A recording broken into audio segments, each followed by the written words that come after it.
My name's host Eric. I'm the host of Talking with Famous People. I'm the guy who this morning made up WAD. Instead of waking up mad this morning, I'm making up WAD. Thought it might be a little bit better.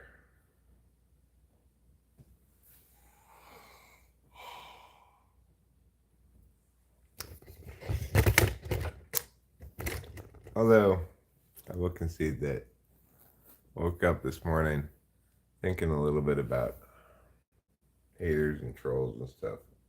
Not really mad, but just kind of like just a renewed curiosity. It's like that They Might Be Giants line, and They Might Be Giants song where he says, if it weren't for disappointments, I wouldn't have any appointments.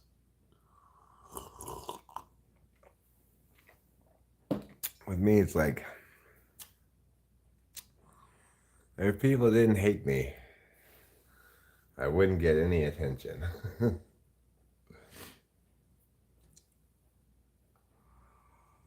I was thinking about that guy a couple nights ago. Hi, Winston's you're up early. I guess not that early where you live. I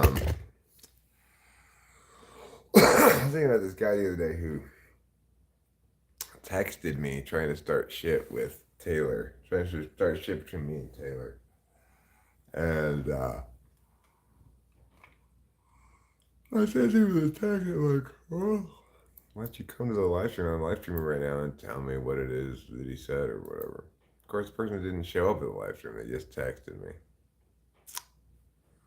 That's a good sign that it's not something I should take seriously. And I didn't take a thumbnail for this one. I guess I didn't.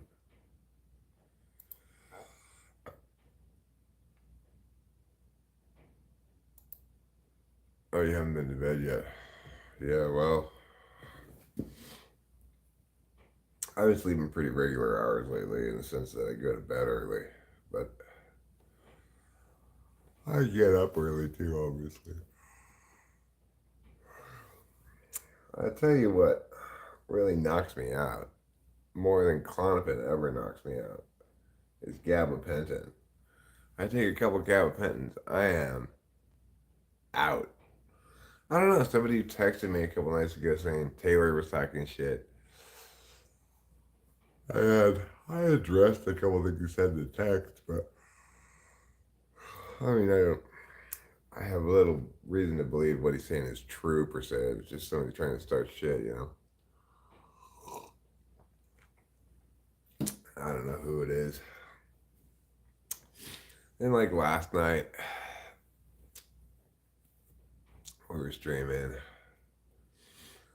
Somebody came in and did the normal thing they love to do, which is first they pretend to be a regular person, and then they reveal that they're not. It's like, what is the point of this? What could possibly be the point? I don't know who it was. It was just a number I got a text from. Meow.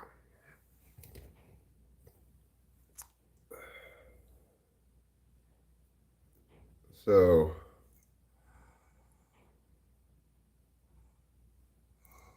I found myself thinking as I was getting up this morning, like, what is it they think they're going to accomplish? Even if they were to successfully fool me for some stretch of time, what does that accomplish? Then they just reveal that they're haters and trolls or whatever, and I ban them, and do they feel like they've accomplished something? I don't know. Sleep is boring. We all could be doing a lot more stuff. But at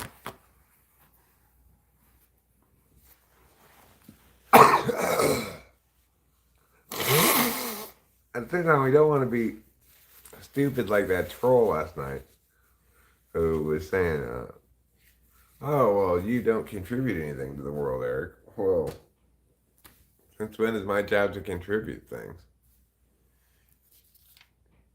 You know, it's not my job to make the world a better place and contribute things.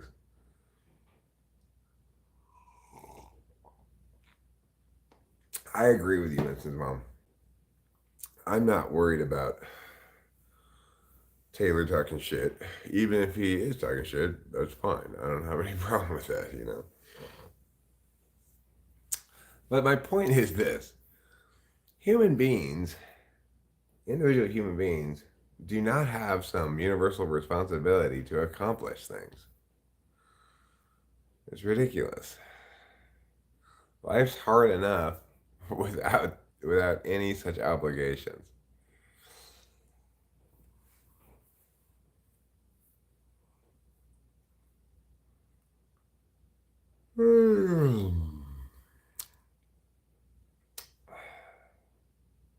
I take a couple B12 vitamins right now. I mean, I'm been on a B12 kick, and I like them. You know, they seem to make my neuropathy a little bit better. Maybe helps my energy a little bit.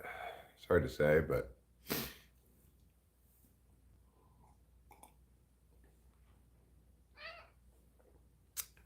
of course, if I were that hater from last night, I would say, what's the point of having energy if you're not going to accomplish anything? As I pointed out last night to the hater, if I weren't live streaming, we wouldn't be having this witty repartee. And he's like, I'm not trying to be witty. Oh, I'm sure you're not capable of being witty, so. Oh, Winston's mom, I don't need to weather strip the cat door. I need to weather strip the regular door. The cat doors are both adequately weathered, you know. The problem is, before we put in the second cat door, the cats had no way of coming in or out or letting us know they wanted to come in or out. Trouble wasn't a problem on this one. He would just stand outside the door and meow until we let him in. But Capillo here is not so much of a talker. So when she wanted to come in, she just scratched the fuck out of the weather stripping. Huh, Capillo? You destroyed my weather stripping, huh? Yes, you did. You're a very good kitty. You're a very good kitty who doesn't like weather stripping. I got like, I guess, 3 regular doors that I need to re-weather strip because the cats tore up the weather stripping. This one did. This cat tore it up. Because she doesn't believe in using her words. I've had this conversation with her. She needs to be mature and use her words.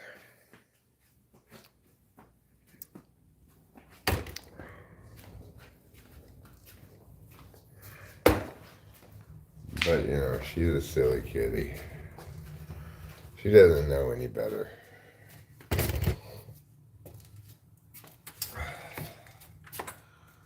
You know, the thing I was thinking about this morning when I woke up was that the connection between dumbness and persistence. Like, there's that one idiot who always comes in saying things about me or Rachel's bodies or sexual stuff. And then when I ban him, he calls me. Like, what in the world does this idiot think he's accomplishing? I have no idea, but he's persistent, you know?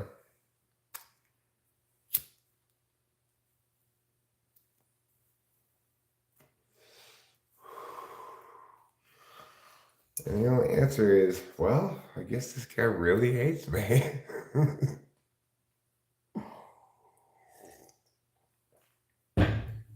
My confidence offends his insecurity.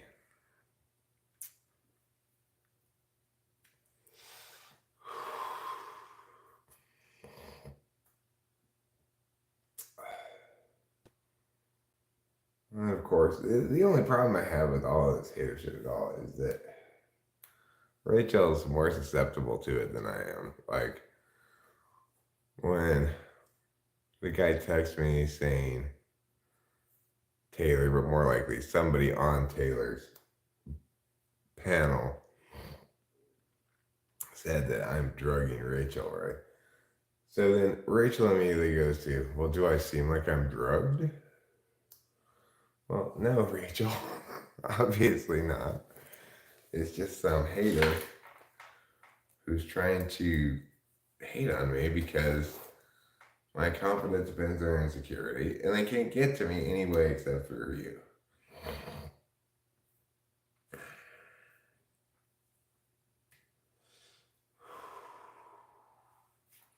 Because, you know, people come and try to talk shit or whatever, but they're trying to play duel with the fastest gun in the West. It's like, you got no possibility of coming in here and hating on me.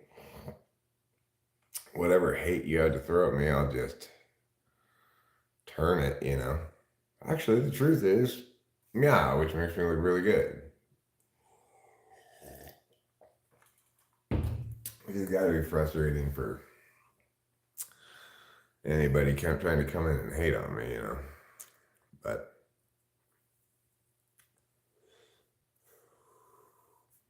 maybe he just wants my autograph.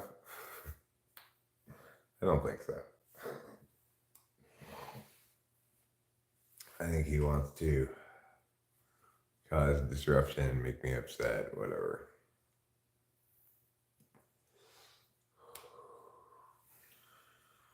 But you know, as fucking if.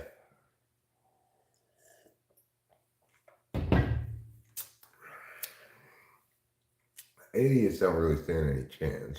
And you can't exactly be an active hater without being an idiot. There's nothing here to legitimately hate upon, you know?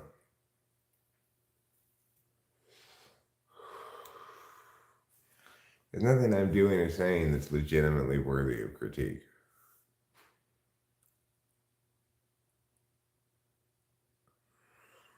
Oh, probably I've banned a person multiple times as they keep coming back in new incarnations. They are persistent, you know?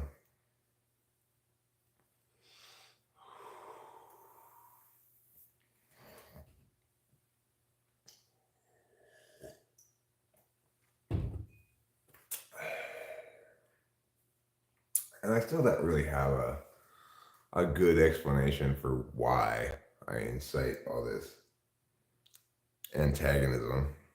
But, you know, I just end up going back to Deion Sanders' statement. My confidence offends their insecurity.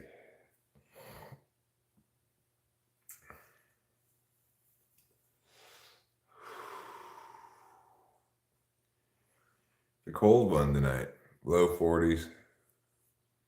He's one of the ones who think excessively. Those are around here sometime. Who drink excessively. That's possible. The person or persons who come around may be drunk. I think that was the case with Jeff Shaw.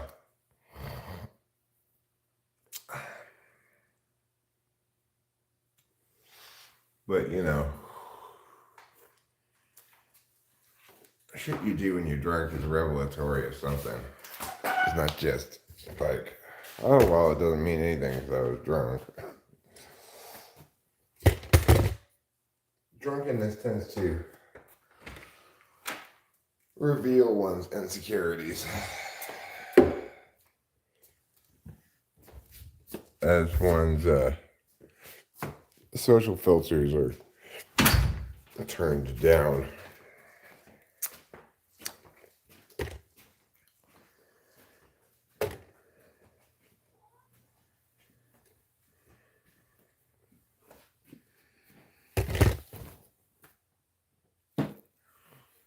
Of course, when people come in and try to like shit on what I'm saying, invariably they always try to shit on the same thing,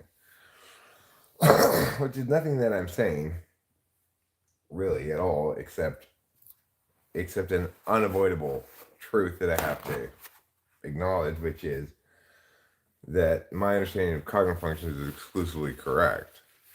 People don't like me making that claim. That makes people very angry, even though it's true. Or because it's true, I guess.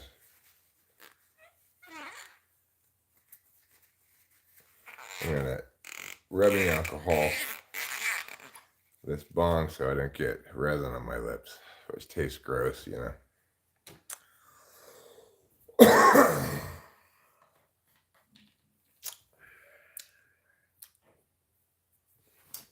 But yeah, obviously, drunkenness correlates with bad behavior in a lot of different ways. For some people, you know.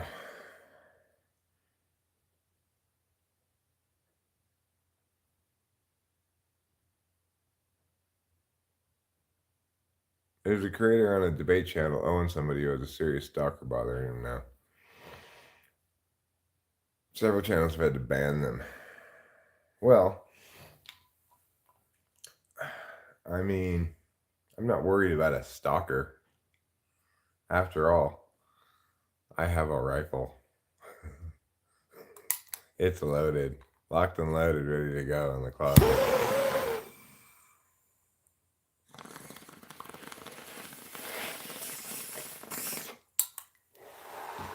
Maybe this guy should get a rifle too. Or what the hell? A handgun.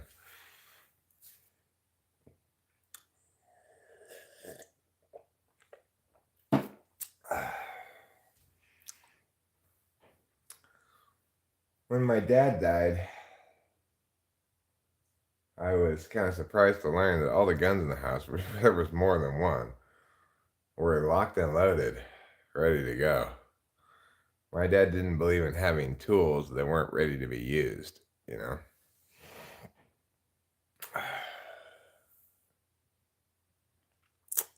Now I understand a little bit better. What's the point of having a rifle in the house if you can't pick it up and use it when you need to? Not that I expect to ever need to. We lock the doors, etc. We're really tucked away back here. Anybody trying to come stalk us in person back here would not be wise, right? It's like this isn't the kind of place that tolerates bullshit. We got neighbors all around with signs that say, "We will report any suspicious activity to Homeland Security." like, like terrorists are gonna come back here. It's ridiculous. But regardless, this isn't a place that is partial to bullshit. Just put it that way. It's like it's a very conservative place. Yeah, if anyone ever tries to break into my home, first thing they have to do is watch Trouble Eat. But I'm pretty confident nobody's gonna try to break into my home. As I said, we keep the doors locked all the time. And anybody does try to break in, I will shoot them. I won't have any qualms about it whatsoever. I'll just be like, well, that's what you get, motherfucker. My only qualms would be having to clean up a bunch of blood afterwards.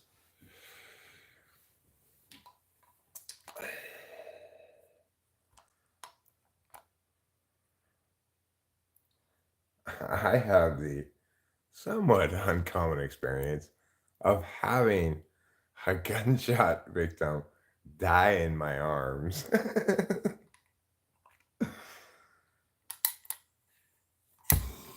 I've had a home burglarize. The worst part is that feeling that they're going to return. Everybody had that feeling. It bothered us for weeks. Yeah, well,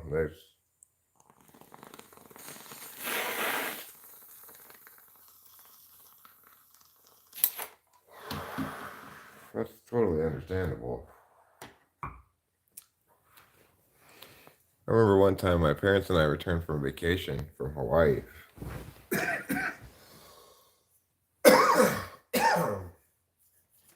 And somebody had clearly tried to break in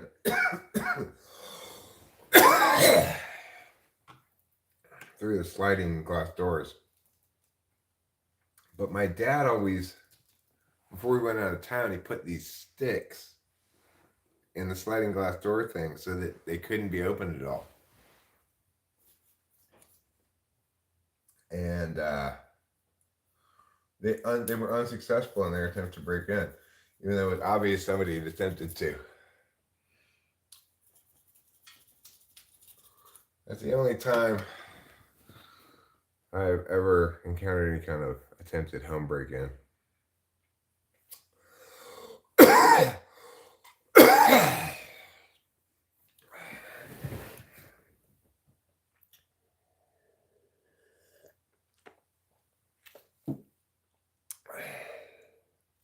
In the house that was burglarized, they came in through the laundry room door. Well, we do keep the laundry room door locked, but additionally, I guess that inside door doesn't have a lock. There's another door, but it doesn't have a lock.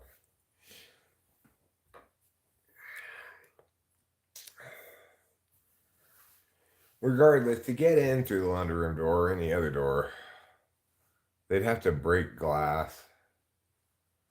And I'd hear that, you know. And then I'd shoot them. Capillo was chased by either a dog or coyote. So you keep yours under the mat that says welcome. Welcome to death.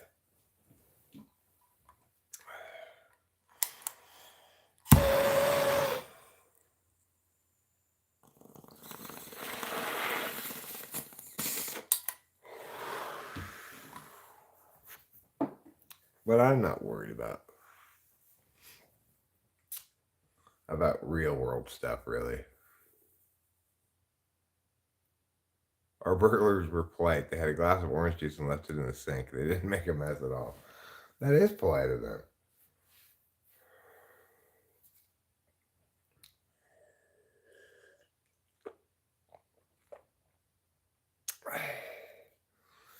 Jesus says, Eric, you take some high temperature hits pulling the torch through the bowl. Well, that's true, sort of. Over many years, I found that bong rips hit me best. Number one, when they're fully lit, you know, like I don't like any partially litness. And number two, when I pull it all in one bowl, you know, rather than split it into 2 hits or whatever. This is adjustable, so it's like, yes, this is higher temperature than butane, but, you know.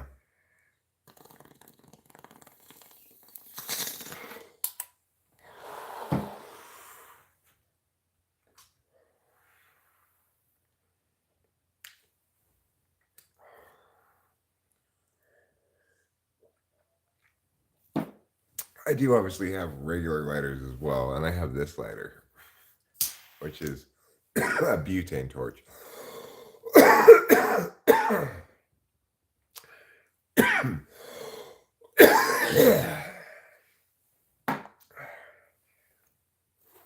But yeah, if I don't successfully pull a full bowl through, like I only like half pull it or it gets clogged partway through, that's when I tend to get most gacky, like, I'm gonna yak from all this coughing.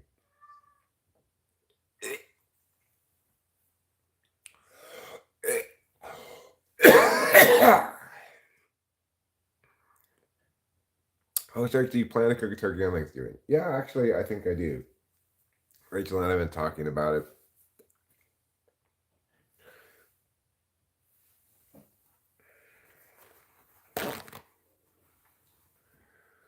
We,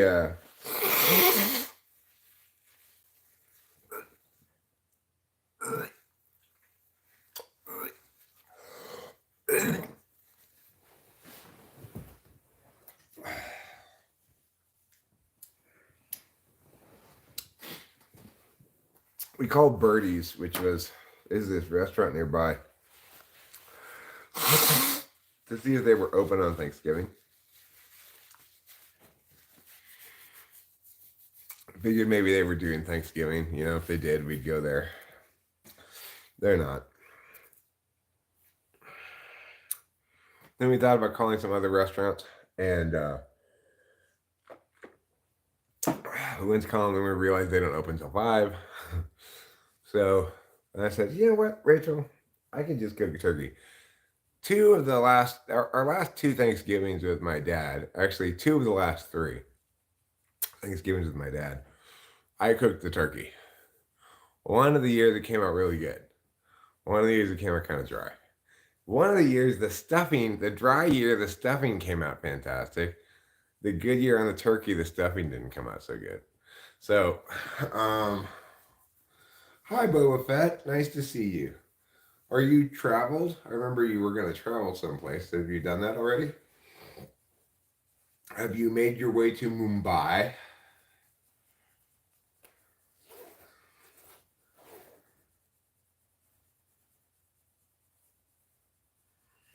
Well, Winston's mom, I'm not going to do that. I'm not going to buy one that's in a bag, except a regular wrapping bag that it's in, because I plan to laboriously put butter under its skin everywhere I can. That's how you make it moist. That's how you make a turkey moist, okay? If you don't want a dry turkey, then you need to put butter under its skin. And then you just cook it for the right amount of time and you'll be golden. That's the secret to a delicious turkey, is putting butter under the skin. Now I also have this dream slash fantasy, okay? And this is what my dream slash fantasy is. A wild turkey is out there by the rocks over there one morning, the day before Thanksgiving. And I sneak up to the top floor and I go into Rachel's room and I open the front window and I push out the screen a little bit and I poke my rifle out the window and I shoot the turkey in the head. And then I go get it and pluck all its feathers off and we cook that turkey. That's my dream, because we do have plenty of wild turkeys around here. Maybe one will present itself as a Thanksgiving miracle to me. And I get shooted in the head. And then cook it up, you know?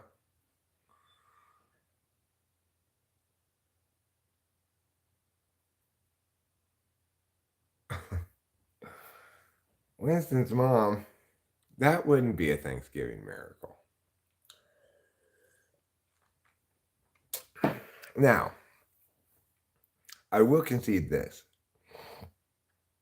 The likelihood of me successfully shooting the turkey in the head is very low.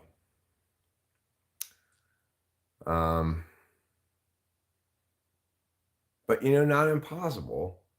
The rifle has a sight on it that is magnified a little bit. You look through it and you can see things like through crosshairs,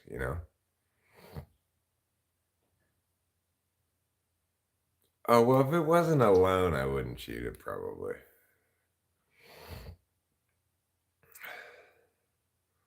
Probably wouldn't be alone.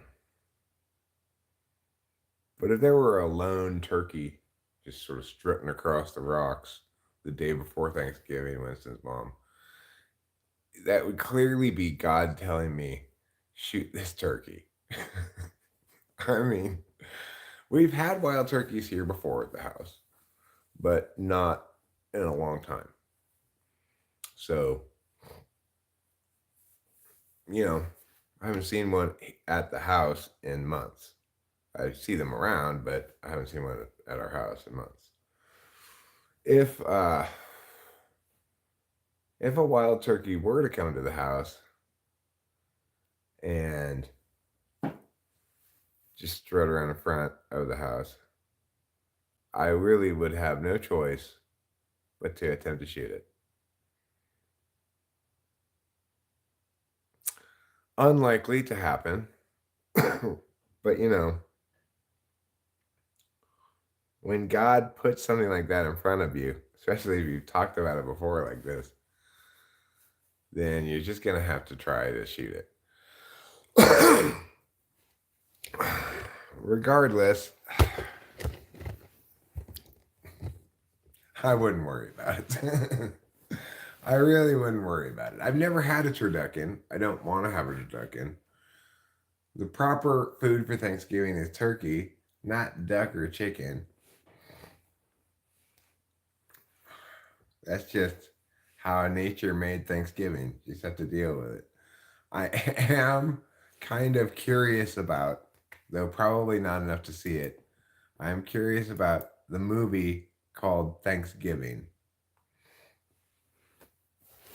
It's a slasher pick. And I'm curious about it in part because prior to Rachel prior to me and Rachel seeing that commercial for that movie, I had had a conversation just a couple days prior about how there aren't any Thanksgiving themed movies. There's a couple Halloween ones, plenty of Halloween ones if you include horror films. Plenty of Christmas movies, but not any Thanksgiving movies. Then bam, out comes Thanksgiving, the movie. I manifested it. I manifested it by talking about it. So, that's pretty powerful manifesting abilities on my part. I manifested the shit out of that.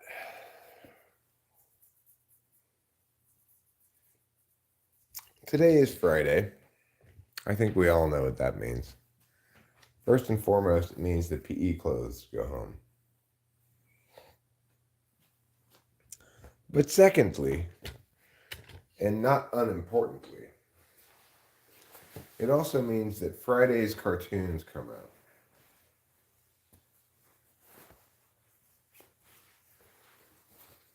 There we go.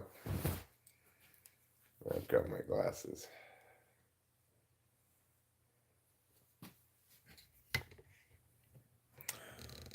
Yeah, I probably won't go see Thanksgiving the movie, but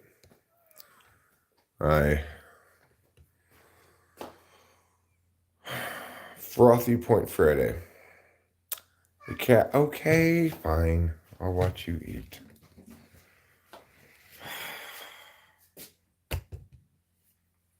The cutlets won't go out till it gets light. When will it get light? Probably in like an hour and a half. It's currently about 4:30.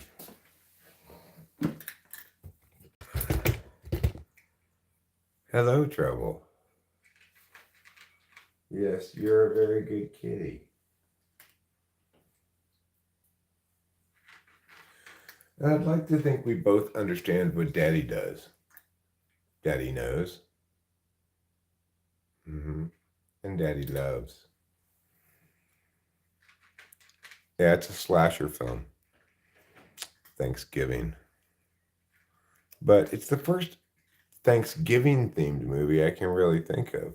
There's probably a National Lampoon's Thanksgiving or something, but I don't, maybe there is, maybe there's not.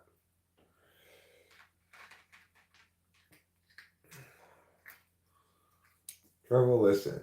You keep eating for a second. I'll be right back. Okay? I just have to get my coffee cup.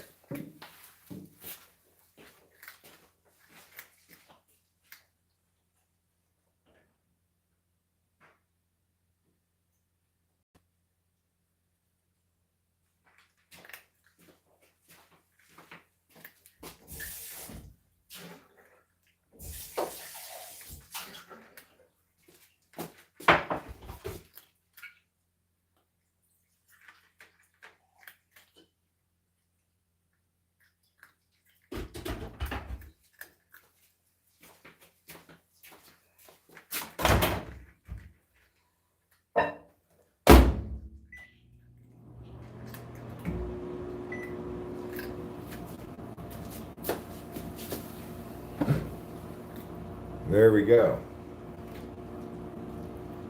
We did it. We got the cup, we poured some coffee, and we microwaved it. We did it.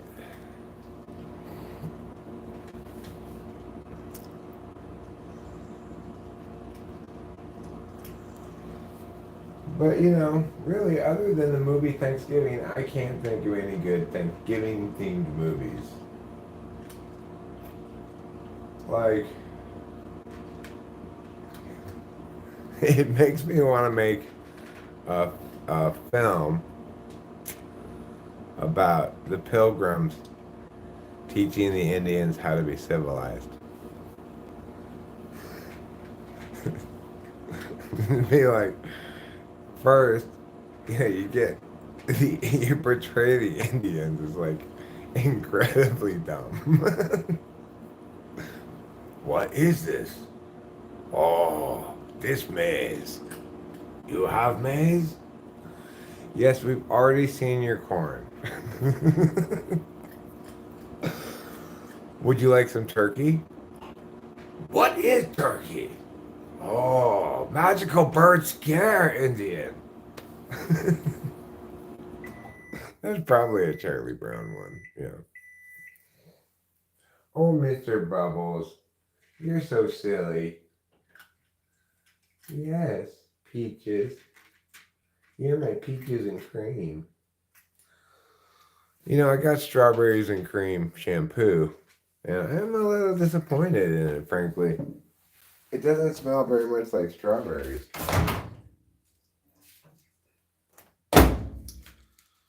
VO5. Your branding is VO Lies.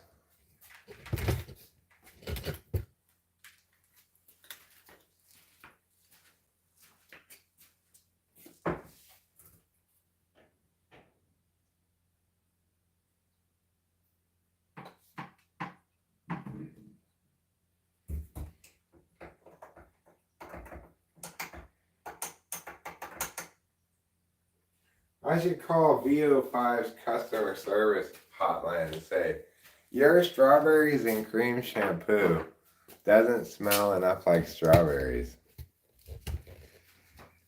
It smells too much like cream. Okay, thank you for your feedback, sir. Well, I'm just telling you, it's called strawberries and cream, and it barely smells like strawberries at all. Okay, yeah, we get the point. We understand. It's not even the right shade of pink. It's kind of orangish. That's the cream, sir.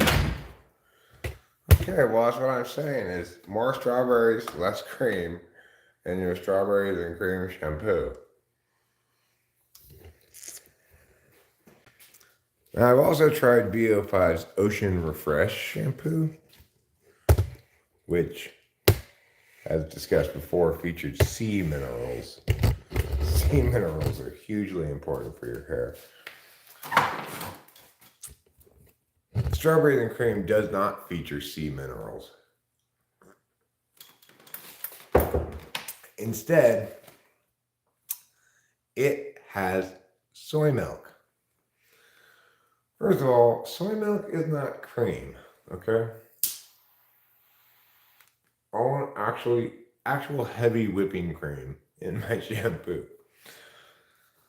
Second of all, your hair doesn't need soy milk.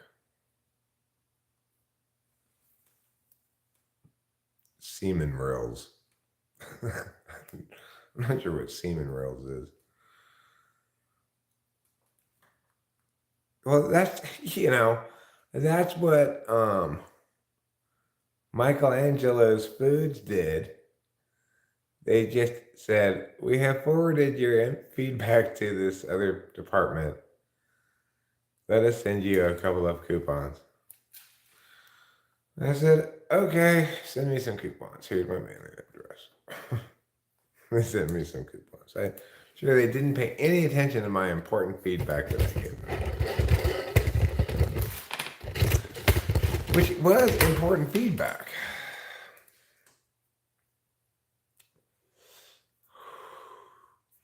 The 12 best Thanksgiving movies.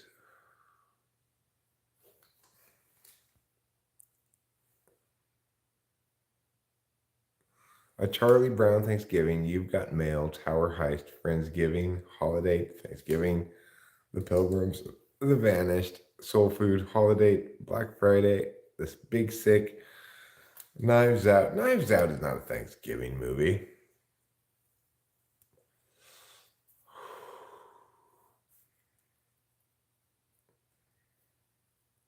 She's Got a Habit, Hannah and Her Sisters. I remember seeing that with my mom and probably my dad too, but in the movie theaters. Hannah and Her Sisters. It's a Woody Allen movie.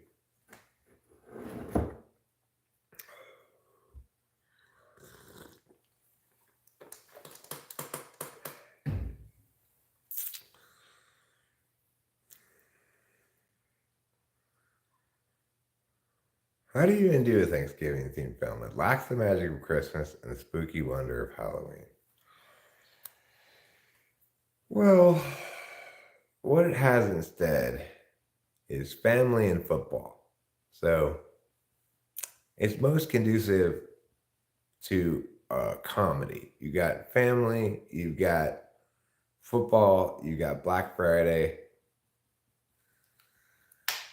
So it's like really made for one of those horrible Tyler Perry movies. Ooh, you come late even to Thanksgiving? What you doing, child? Like that.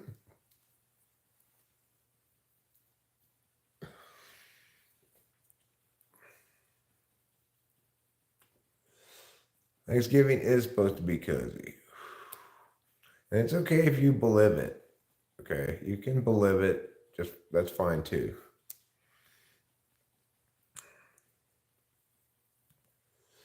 Have I seen Tyler Perry in Gone Girl? Yeah, I did see Gone Girl. He was like their lawyer or something. I didn't remember him as bad, so that's good, you know.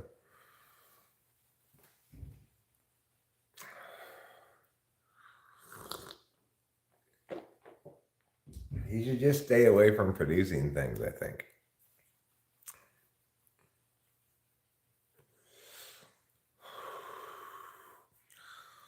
Nobody wants to see Tyler Perry starring in Tyler Perry's Tyler Perry. Okay? I think Tyler Perry is like the Ernest of the 2000s. There's that guy he made Ernest Goes to Camp and a lot of other horrible movies. They were like comedies for kids, I guess.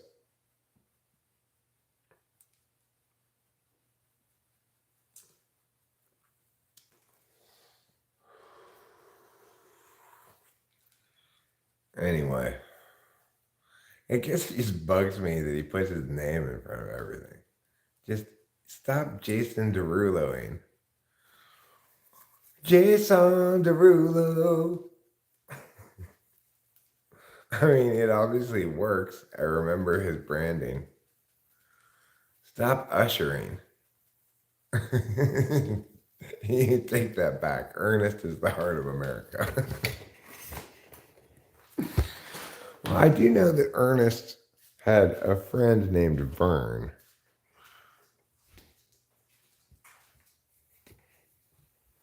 I think Ernest was kind of like the Jeff Foxworthy of his day, maybe. He tried to make his comedic hay on like being a redneck or whatever.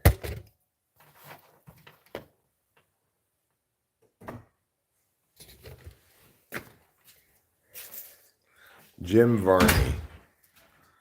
I had to Google it or you would have gone crazy trying to remember last name. I didn't even bother trying to remember his name. I just knew right off the bat that's going to be too hard for Eric. So I just gave up on that.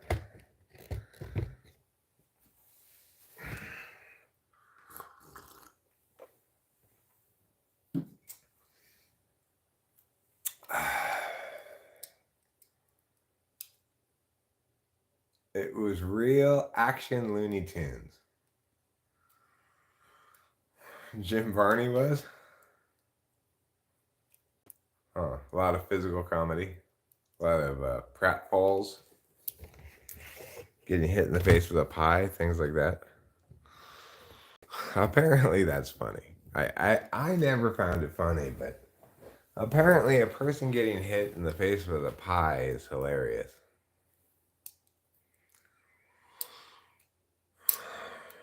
So today I'm making up WAD. I just think it's a little bit better than waking up mad.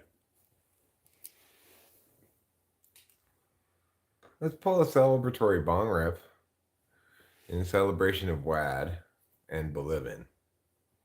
I believe in WAD. Remember, rainbows never last very long. It's important to remember that. You didn't say circus? Well, that happens in Looney Tunes cartoons too, you know. People get hit in the face with pies a lot.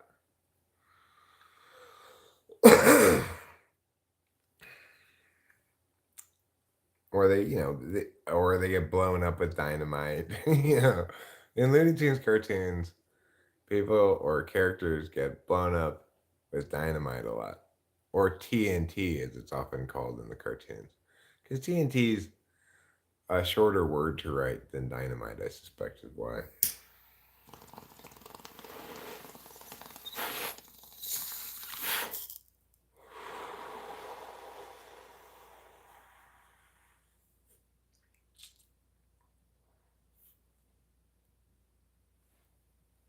Sure, modus ponens is the rule of logic that lets you apply if-then statements that you apply to if-then statements to get the then part whenever the if part is satisfied.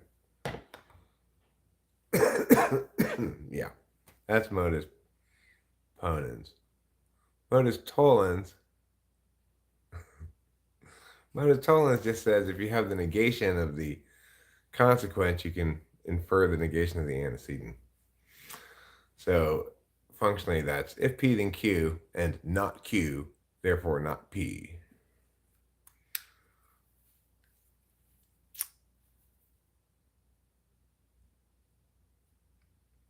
Speaking of classical comedic moments, have you ever stepped on a rake and had the handle hit you in the face? I believe that should be termed sideshow bobbing. And no, I don't believe I've ever sideshow bobbed. But I do appreciate you alluding to that classical comedic moment. I've also, to the best of my knowledge, never slipped on a banana peel. But maybe one day. Maybe one day. Do you have a working or you have a, what does it say? Worst example of someone doing this in a debate? Of somebody using modus tollens? I mean, it wouldn't be a bad example. People would use it. I mean, people don't use symbolic logic much in a debate. You know, there are occasions when someone's argumentation is structurally wrong, fallacious, at which point you point out that it was fallacious. But modus tollens is a rule of inference. It's not a fallacy. It's just a way you can legitimately infer something.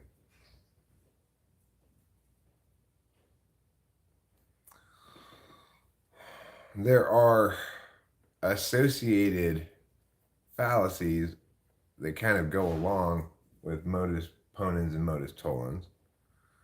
They're called affirming the consequent and denying the antecedent. So modus ponens says if P then Q. But if you have if P then Q and Q, You cannot infer P. If you try to infer P from if P then Q and Q, then you're guilty of affirming the consequent. That's a fallacy. You also can't deny the antecedent and end up with a denial of the consequent.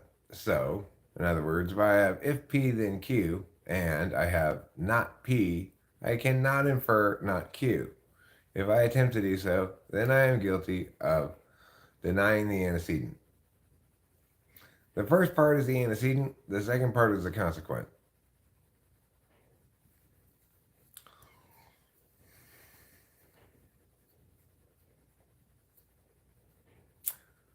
If you master debate much more, my modus ponens will throb. It's a good point, Oliver Linehan. Nice to see you. How are you? I guess the cat's answering for you. Hello, kitty, kitty, kitty, meow. You like to meow, don't you? Yeah, you do. You love meowing. Oh, kitty. What a sensual friend. Okay, well, sensual friends notwithstanding, let's take a look at the release schedule and see what we have in store for us today on Crunchyroll. Always an important question.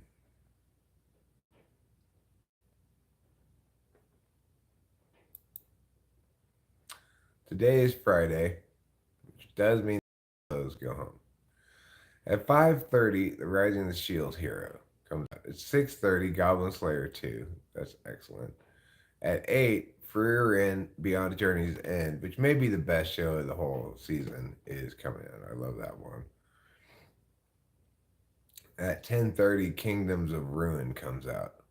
So it's a good day. Friday's a solid day. You get a lot of what are you doing, Trouble?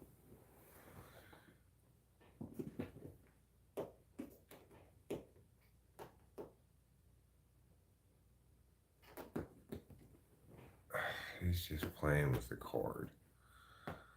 Trouble, leave that cord alone. Trouble, stop. You're gonna break mommy's cord. Stop. That cat, he is nothing but trouble. He is just nonstop, all the time trouble.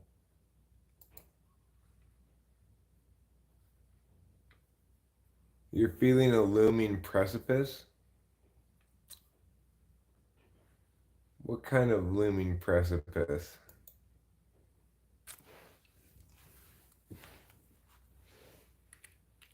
Oh.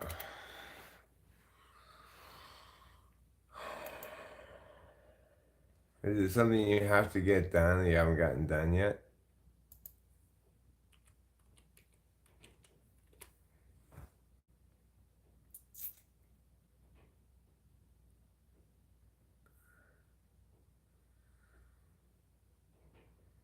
Rules for madness? What does that mean?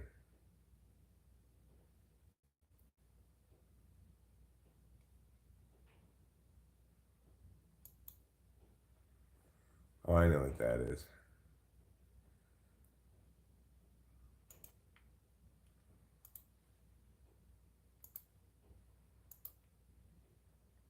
Okay. This one.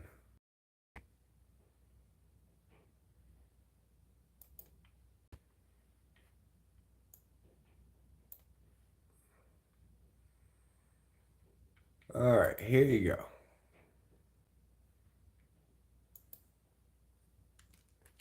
Here's a document called Rules of Inference and Rules of Replacement.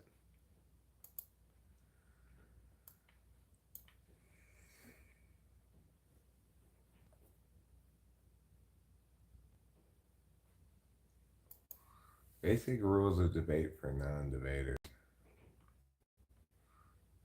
Document I started but never finished. All vote. Debate goes on. Is it a relationship thing all over the hand? Or do you have to break up with somebody? That would be hard.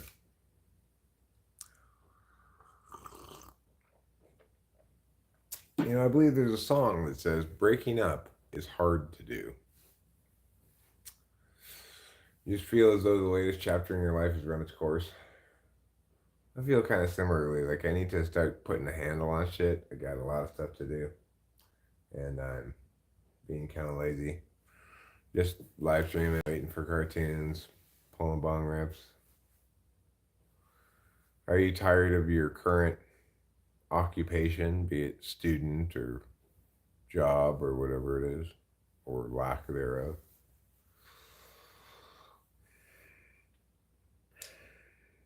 You might say I'm getting, a little frustrated with myself for being such a neat, but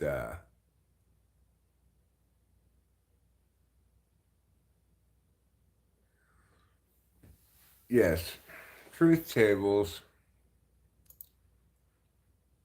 Well, the best thing to do if you want to learn conditional logic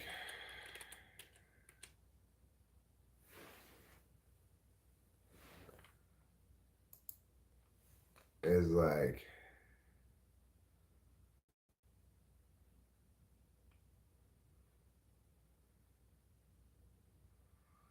well, this one has the answers on it, but I'll share it with you anyway.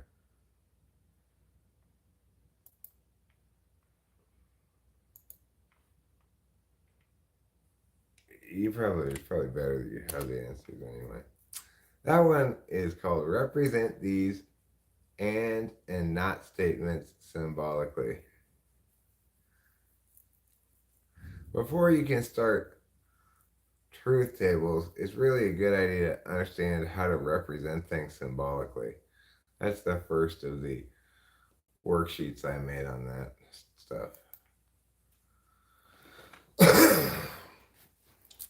Because I made basically all my own logic curricula, whatever you want to call it. Because I'm cool like that. Okay? I'm cool like that. I make my own stuff. I don't like to use some book that somebody else made. It's like, shut up already with your book. I just make my own shit.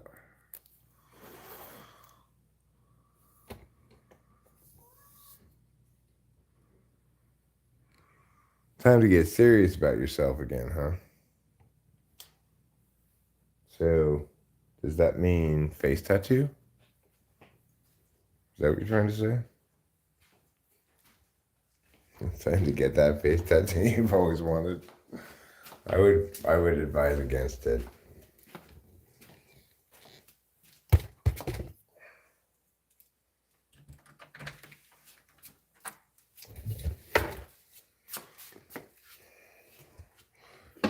Anyway, mom, dad, I decided to get real serious about my life. I'm getting a face tattoo right across my forehead that says Shorty.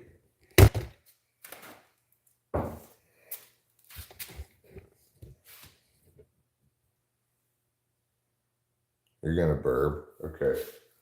You burp yourself away. That's fine.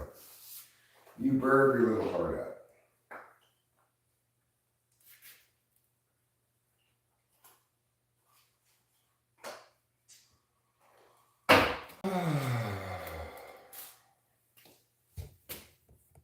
Life without amphetamines.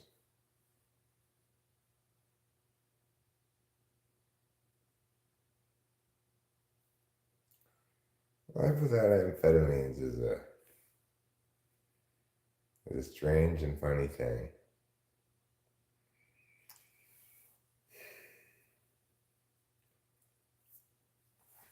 I've been living most of my life without them these days.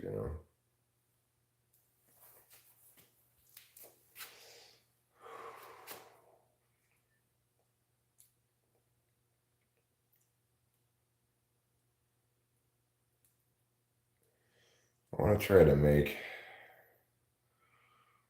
the amphetamines last longer. Zip cone bottle.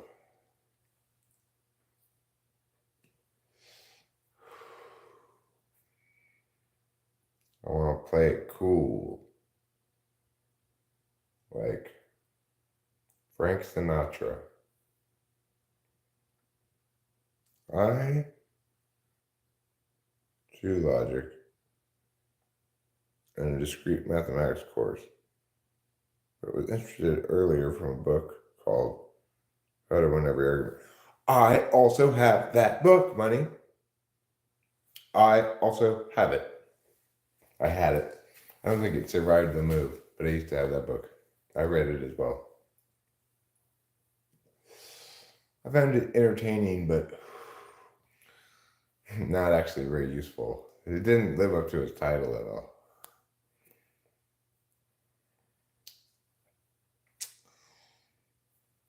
Isn't that funny? You and I both read that book. It's a fun little book, huh? It's a fun little book.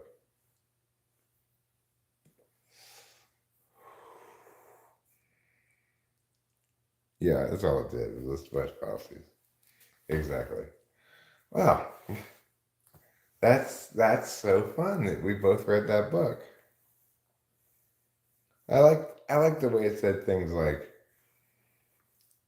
and when you see this done masterfully, all you can do is throw money into the ring.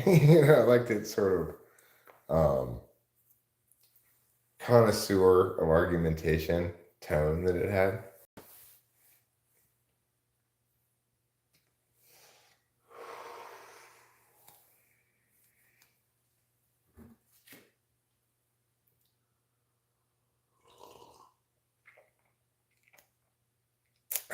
So that's what made it a fun book, was its general tone and attitude about argumentation, but it certainly did not fulfill its title's promise at all. I guess the trick or conceit of the book was to treat fallacies as though they were tricks you can use rather than things to avoid.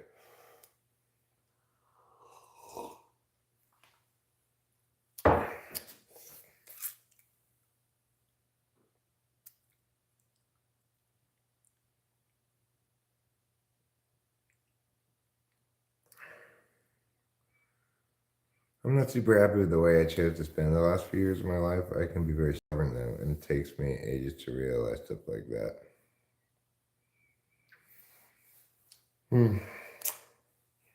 Well, you read them sooner than me. Those books didn't exist when I was 12. What I read as a teenager that had a big impact on my philosophizing was Zen and the Art of Motorcycle Maintenance. I read that as a teenager, and I read it. I read it slowly. I read parts of it more than once. I've read that book more than one time. I now see it as philosophically primitive, but it at the time got me thinking about important issues like subjectivity, objectivity, quality.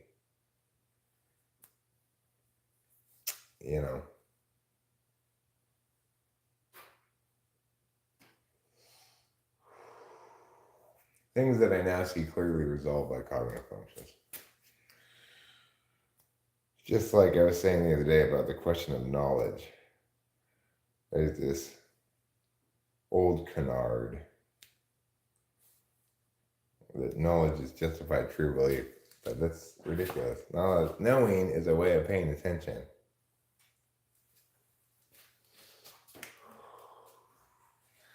Knowledge can be right, knowledge can be wrong, I can know something by remembering it, and my memory can be faulty. I can know something by intuiting it, and my intuition can be wrong. It's that simple, When we put the observer first, the attention-giving party first. Almost all these philosophical questions easily resolve themselves.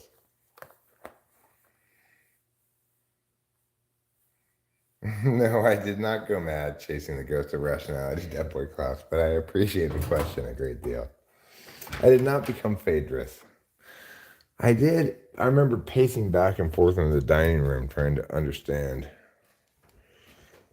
trying to understand quality, basically.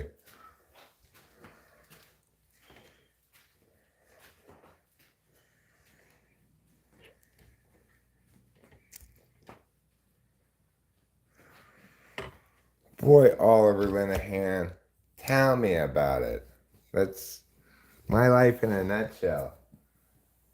I got to experience every wrong way of doing everything first before I do anything right.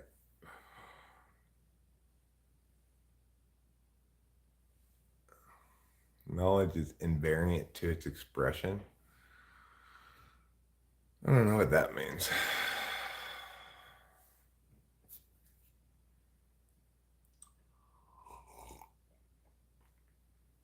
That would suggest it exists beyond some individual expressing it, or internally or externally expressing it, attending to it, creating it by attention. Oh, Mr. Trouble Bubble. No, stop that. He wants to attack Rachel's cord all the time. But what's he going to do to it? He's going to just damage it.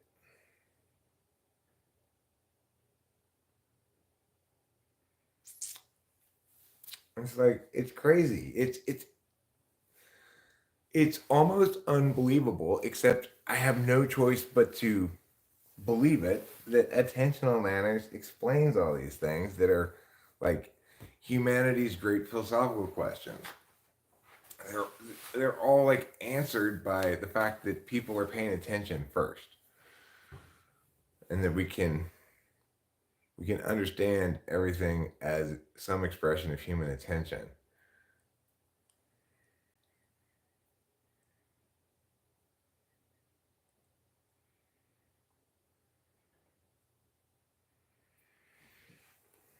$43 right now. It makes me want to go outside proper. Doesn't it make you want to go outside proper? That means actually going out the front door, out from underneath the covered walkway, where you can really feel the coldness. And we can smell the fresh mountain air together. Would you like to do that? Let's do that. Let's go on a smelling expedition. A smell expedition, as it's sometimes called. Would you guys like to go on a smelling expedition with me?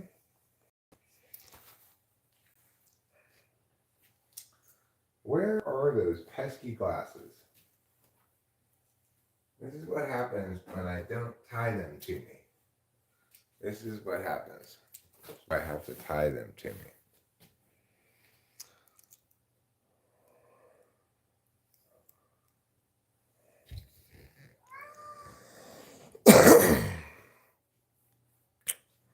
Okay, so let's go a smelling and see what we smell. I think it would be an SI experience, Winston's mom, smelling. Not so much an FI experience, but you might FI enjoy the SI smelling. That's possible. Okay, here we go, everybody. Get your noses ready. We're going to smelling. Brr, it is cold and wintry out here. Are you excited by the cold winteriness? Okay, now we're out from underneath the covered walkway, where we can really feel the wintry goodness. You know what I should get? I should get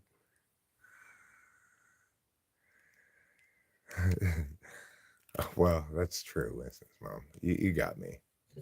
It is true that you can't smell what I'm smelling through the computer. But I want you to metaphorically smell things, okay? Let me go get a flashlight so you can see things as well as just smell them.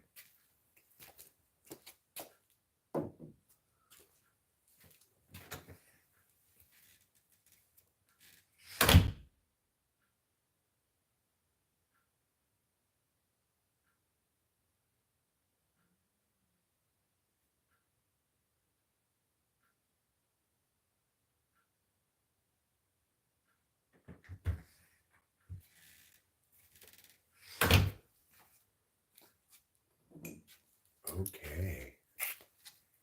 Just look at that. Would you look at that? Oh, wait. Let me put the camera the other way around. There.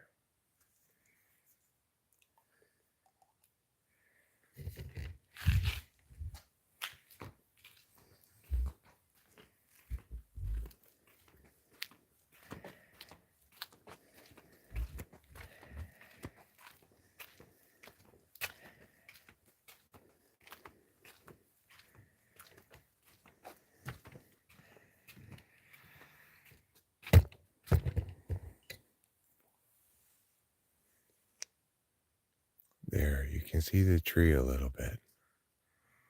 Isn't that nice? Okay, now we'll just stand in the dark and we'll smell for a while.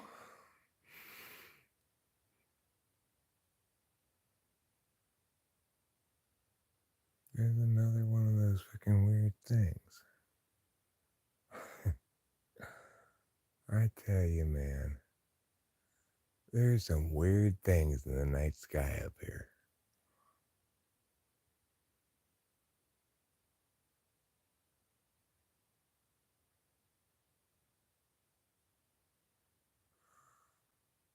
Last night, Rachel and I saw some sort of UAP. It's hard to say exactly what it was, but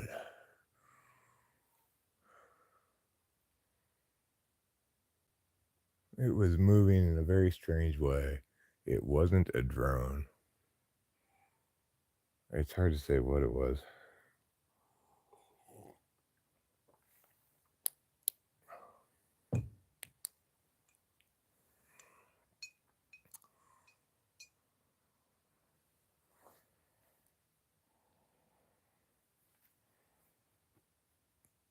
And then it like met up with this other light briefly, and then they like separated. It was strange. I don't know what it was.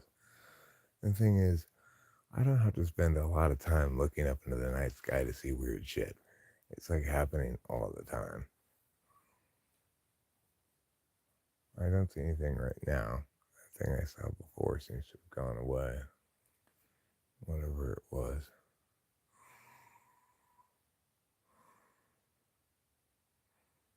Looks like there's a little bit of cloud cover right now. The stars are kind of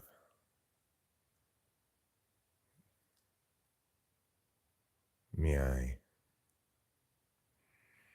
They're a little bit meow. Smells like the mountains.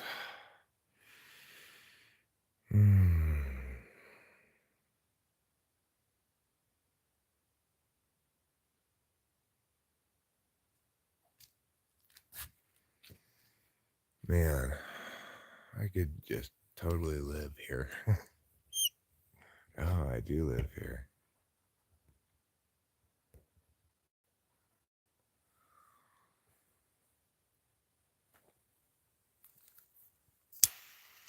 Yeah, it's turned towards me again now.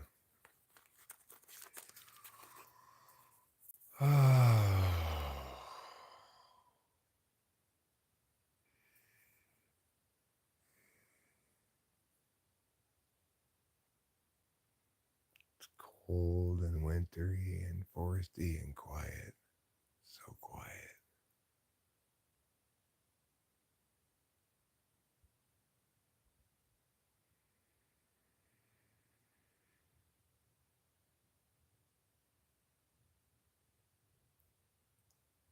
I just don't hear anything.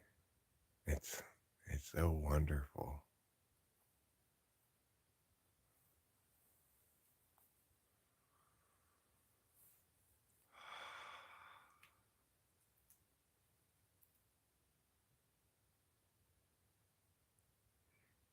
But pretty soon the woodland friends will start getting up, I bet.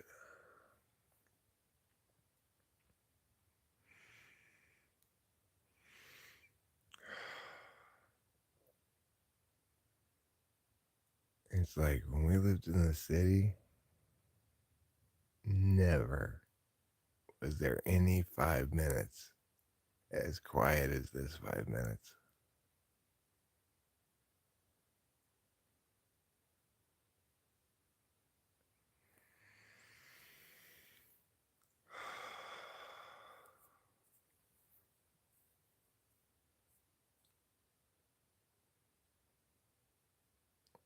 Like, where can you stand anymore in the world where you get this little background noise?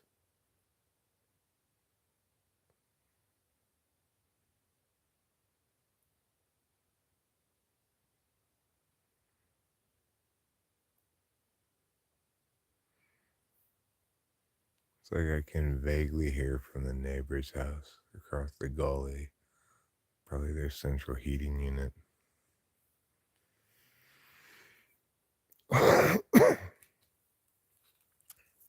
That's it.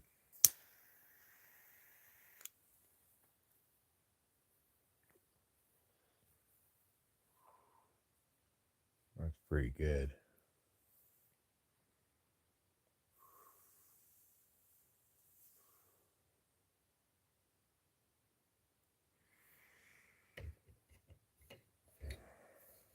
It's like I always knew I hated the noise pollution that I endured all the time in Arcadia, but I didn't really know how wonderful it would be to be able to live someplace where you go inside and it's quiet no matter what the sound is outside. And when you're outside, there's plenty of times when it's quiet, you know? You're not bothered by construction sounds and honking and sirens and meow, meow, meow. It's incredibly gratifying and not something I knew would be so gratifying before it happened, you know?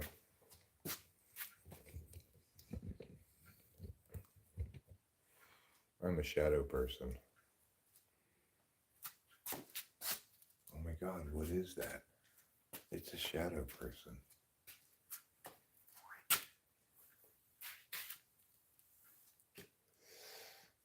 I think that shadow person's smoking.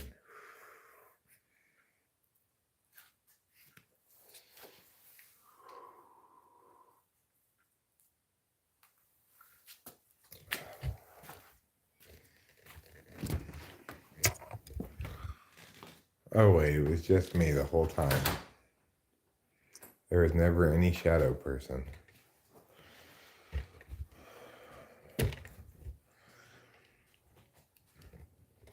You know, I've woken up mad before. And I've woken up Brad before. Well, this is the first time I've ever made up WAD.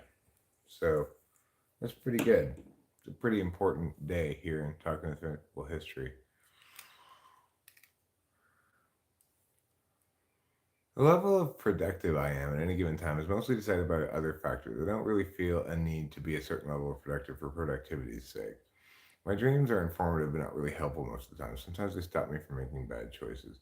I really don't care about my own productivity, perceived or otherwise, to be honest. What do you care about, Oliver Linehan?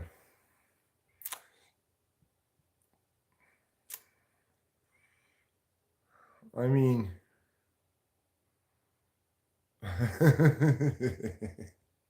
Oliver Linehan, you get a wonder point for saying that your metaphorical sense of smell has been damaged by your metaphorical case of COVID 19. Hilarious. 72 minutes in, there's a timestamp for a thumbnail, huh?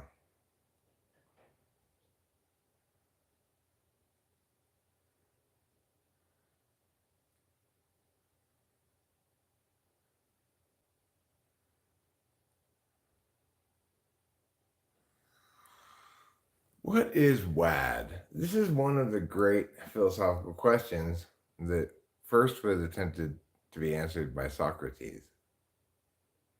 Socrates gave a long and complicated explanation as to what WAD is. Aristotle tried to sum it up a little bit more concisely, but failed. Plato, same. Fast forward to Wittgenstein. Wittgenstein made perhaps the most comprehensive discussion of WAD, but to this day, no one's really sure what it is.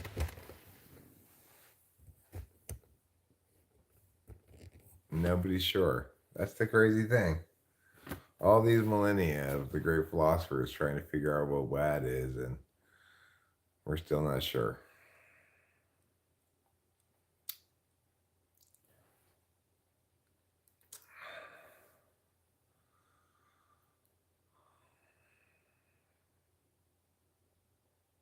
I do feel kind of tired. I could potentially go back to bread. If I were to take a gabapentin, I definitely would go back to bread. Weed, Adderall, drugs. Well, then I'm not waking up WAD today because I don't have any Adderall. I just have weed. It's like I do have other drugs, but I'm not taking them. So, I'm just kind of being soberish. You care about stories, people, humanity. Do you find yourself frequently saying, "Oh, the humanity"? I bet you do.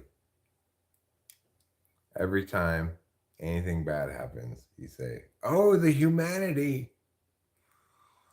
Who is most famous for saying, "Oh, the humanity"? I'll tell you. It's the guy who broadcast the crashing of the Hindenburg. Question: is it acceptable or crossing a line to make jokes about the Hindenburg?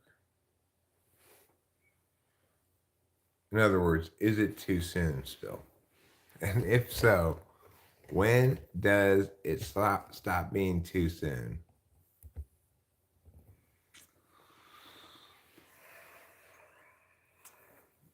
There's this one lady I saw on an episode of Dark Five, this YouTube channel I've been watching a lot lately, who survived 3 different boat crashes, including the Titanic. 3 different boat crashes.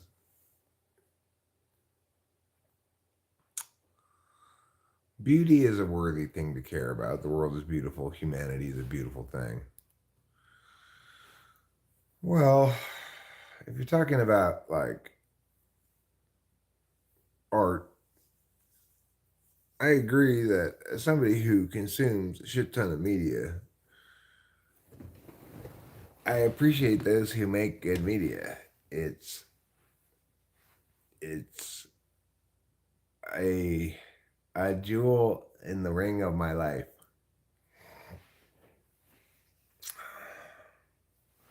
But then there's also kindness, Kindness is hard because before you can be kind, you have to be aware of and acknowledge someone else's suffering. I like to no when it comes to suffering, It hurts my heart too much. My heart is sensitive like a little girl.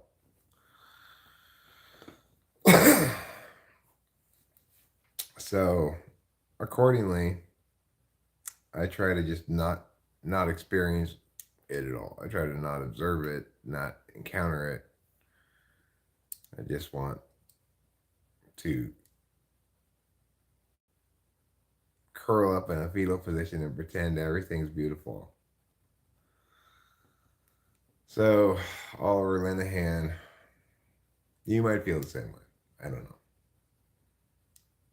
It's like when I try to go to sleep, I don't imagine worlds full of suffering. I imagine clean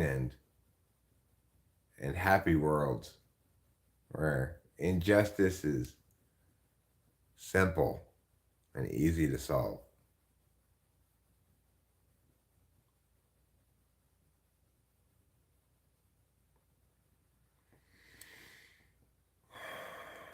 You spent 18 to 21 being angry. Well, now it's time for you to be hangry. Okay. So maybe, well, actually, I'm gonna come up with a different angle here. Maybe you were just hangry from 18 to 21 all over one hand. Have you been eating well enough? You could also have been slangry. I get slangry when I don't get enough sleep. Um, that's possible. You may require a muse all over in the hand. Have you considered your own penis as a muse? You can just look at it and write poems. Oh, Corporal Floppy, you change around so much.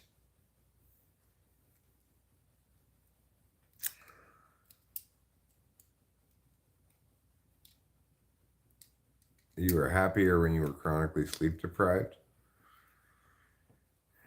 Sounds like you need a meth habit.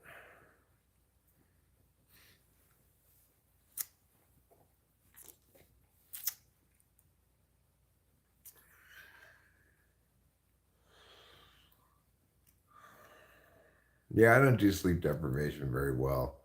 I don't have to lose a lot of sleep before I uh, I begin losing effectiveness. It's one of the problems with it's one of the problems with yeah, Oliver Linehan, you're just having a late puberty, okay? I'm glad you finally hit puberty. Pretty soon you may have your first menstrual cycle, your first menstruation. Anyhow, Oliver Linehan's late puberty notwithstanding. That's such a funny explanation for things. I'm quite sure that that's not the explanation, Winston Small. That would be a very late puberty. Oh my God, I'm finally growing hair where I didn't have hair before, says Oliver Linehan, 18.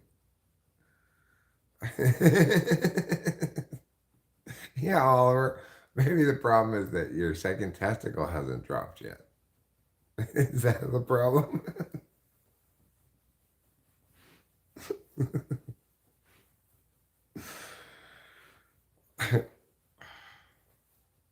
You know what, Winston's mom?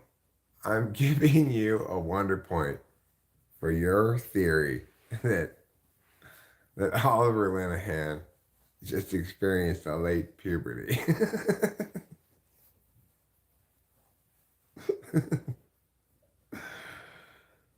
Wait a second, your testicles are supposed to drop?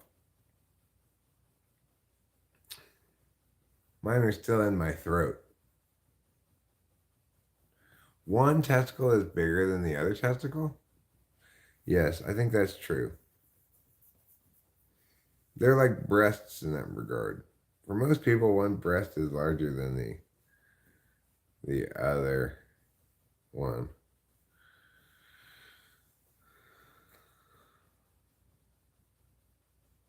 Rachel's are very even, very proportionally evenly matched. One always hangs below her. Yeah, it's true. I think it's the left one that hangs lower,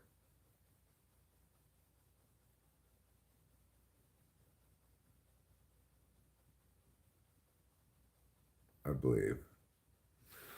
I don't know if that's true for everybody, but I think that's true for me. So, One step from ya, and one step from ya, step away. But don't take the third step, 'cause that's just the sad lover's waltz.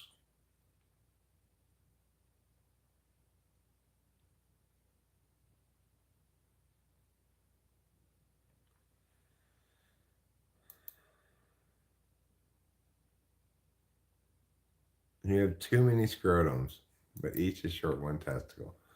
You still have a total of 5 testicles, though, all over one hand. So that's pretty good. You got 5 scrotums, each with one testicle in it. Looks kind of like a bunch of grapes hanging down.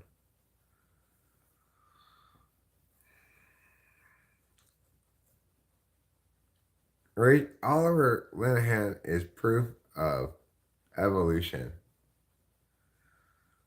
He's the first move towards multi-testicalism in human beings. If cod pieces over blue jeans came to decide, would you wear one? I don't need to wear a cod piece, Winston's mom, because I'm wearing bun huggers. Bun huggers are basically an under your clothes cod piece. So, you know, I like to be hugged, not just my buns, but my funds as well.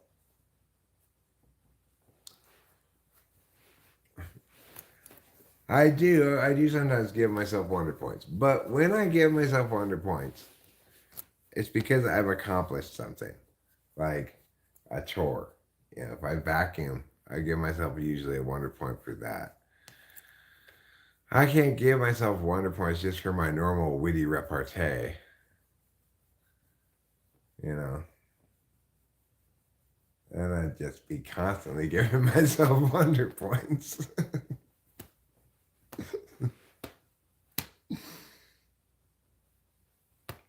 So I have to apply a different standard for myself. You'll note that even though Oliver Linehan is at a crossing point in his personal journey, I'm not giving him any wonder points for that. How come I have to hide my scrotums from the public, but women don't have to hide theirs? Good question, Oliver Linehan. That's sexist. Women are allowed to show their scrotums.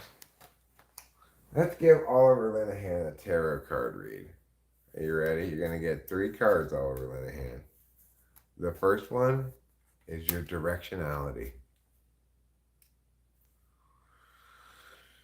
You're moving towards the King of Rods, motivator, generous, worldly, direct. The second card is your self-concept. Are you ready to have your self-concept stripped bare and revealed to the entire world? It's upside down struggle. Your self-concept is the opposite of struggle, defense, effort, flack. In other words, your self-concept is life should be easy. And now, your outcome for the now.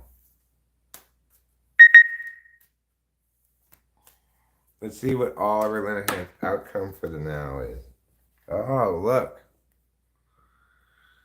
It's the 8 of Cups. Journey, unknown. Done. You're done. You're walking away from all 8 of those cups. You're like, no thanks. All right. So there you go. That's what's going on in Oliver Linehan's life right now. Congratulations.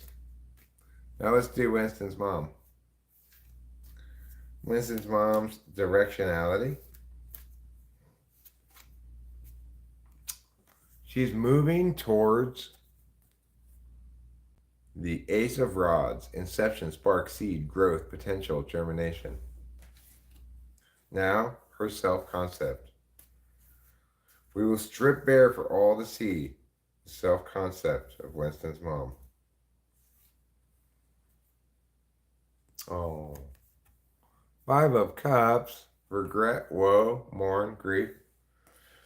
Well, don't worry. It's not your permanent self-concept. Now, the outcome for the now for Winston's mom. The Hanged Man. You're just gonna have to wait, Winston's mom. You're gonna have to suspend, pause, clarity, Bodhi tree, lull. So, hopefully you like waiting. Dat Boy Klaus. Of course you can. First, we're gonna get your directionality. You're moving towards the Queen of Swords. Sociable, chatty, shrewd, cutting, Queen of Swords. Your self-concept. You're going to render the soul of that boy Klaus naked before everyone. Oh no. Your self-concept is the Five of Pentacles. Poverty, hardship, outcast, low, lack. Oh, I'm sorry to hear that. Now, the outcome for the now. Remember, that's not your permanent self-concept. The outcome for the now is the Knight of Swords. Restless, hustle, clever. Gemini, Aquarius, Libra. So it makes sense that on your way to the King of Swords, you'd be the Knight of Swords for a while. But I'm sorry, on your way to the Queen of Swords, you'd be the Knight of Swords. So that makes perfect sense. Okay.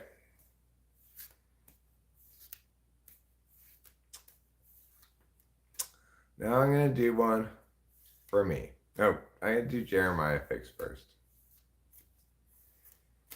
Jeremiah Fix. This is your directionality. It's upside down. Upside down soulmates. Upside down Two of Cups. So it's a lack of chemistry, connection, partnership, magnetism, love, and union. Sorry to hear that. Now your self-concept. Oh, that one. Nope. Yes, this one. Your self-concept. Oh no. Eight of Swords. You're stressed, worried, fearful, and full of anxiety. Sorry, the tarot is not working very nicely for you today. Now, lastly, your outcome for the now.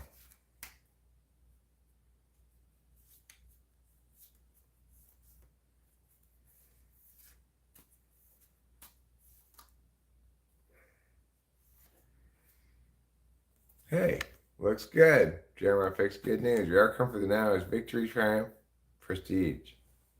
Six of Rods. Good for you. Now I'll do me.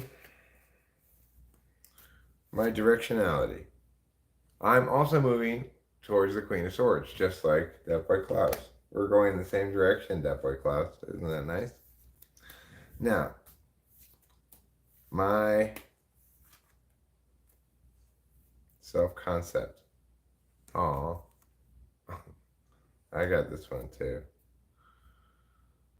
I see myself as the Five of Pentacles. I see myself as these poor people walking by. Now, the outcome for now. King of Cups. Sublime, healer, generous, calm, moody. I am kind of calm and moody right now. That's FI for you. You can be as many different things as you want, even if they're contradictory. Okay, Kyuk. Here we go. First we're going to do your directionality. And I won't show you the card. I'll let you guess what it is after I pull it. Okay, this is the card. Can you guess what it is? This is your directionality. Three of Swords. You're moving towards heartache, pain, grief, breakup, sad, and woe. I'm sorry to hear that. Now, your second card. This is your self-concept. Can you guess what it is? It's your self-concept, how you see yourself.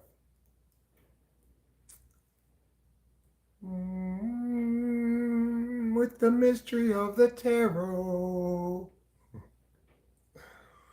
Everybody else can try to guess too if they want, you know. No, you see yourself actually as the Queen of Rods. Vivacious, extroverted, gracious, fiery, fun. Queen of Rods.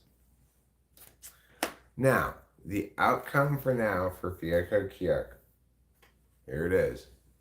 Came right out. What do you think Fiaca Kiak's outcome for right now is? For your coins? No. Unfortunately, it's the Five of Rods.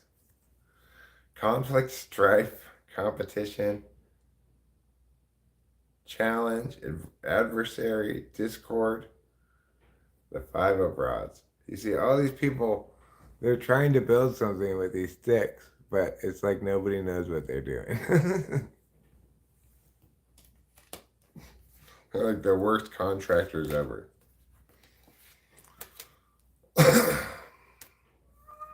So there we go. Hero Lamb. Okay, Hero Lamb. First, we're going to do Hero Lamb's directionality. Okay. Well, unfortunately, this is the card of chores. Hero Lamb, you're moving towards chores. Okay. This is Two of Pentacles. Prioritize, budget, pay, balance, bills. You're moving towards chores. I'm sorry to tell you, Hero Lamb. That's probably why you're in an irritated mood. Now, let's see what your self-concept is. Are you ready to be stripped bare before the world? Oh, I had the same self-concept. You and I got the same one. Hero Lamb. The Five of Pentacles. Poverty, hardship, outcast, low, lack. Now, let's see what the outcome for now is for Hero Lamb.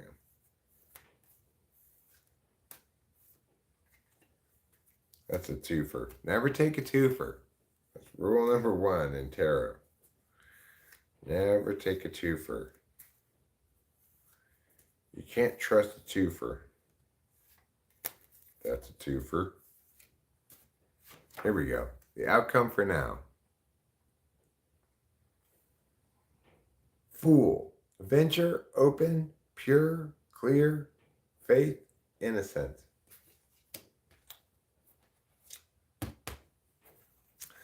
Hero Lamb, it's okay if you want to sing, I'm not rats in a tent.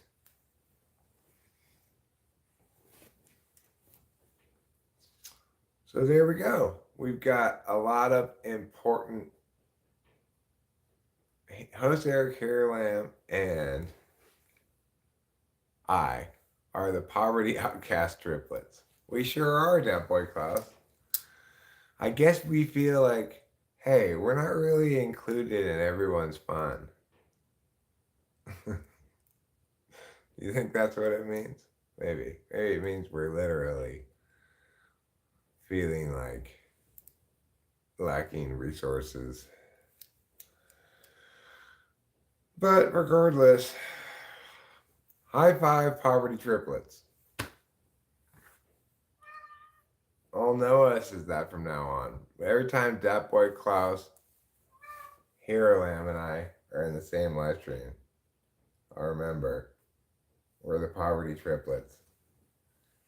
And I'll offer a transubstantiated bong rip to each of my siblings in poverty. This one goes out to you, Hero Lamb. I'm doing you first. As one of the poverty triplets, you get this transubstantiated bong rip.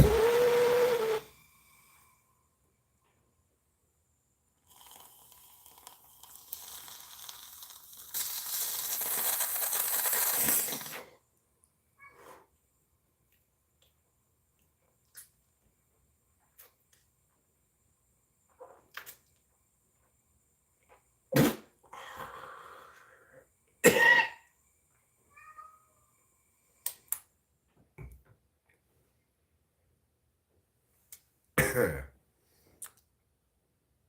pulled that little thing into the back of my throat.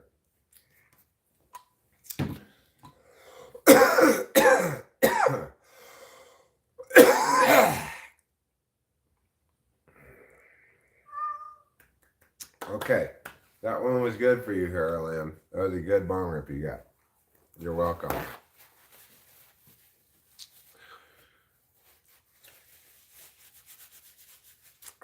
Now, that boy Klaus,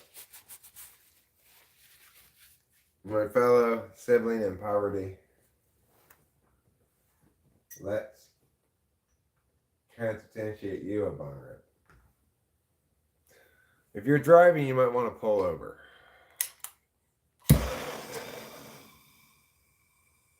I hereby transubstantiate thee.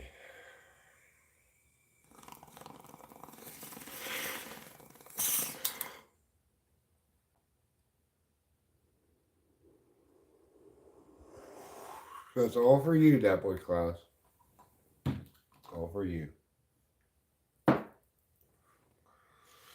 Yeah, I guess it is time to watch him eat again. Let me find my coffee, see where I left it. Oh, it's at, I think, out on the balcony, of course. I mean, you know, not balcony, whatever you call it. Deck.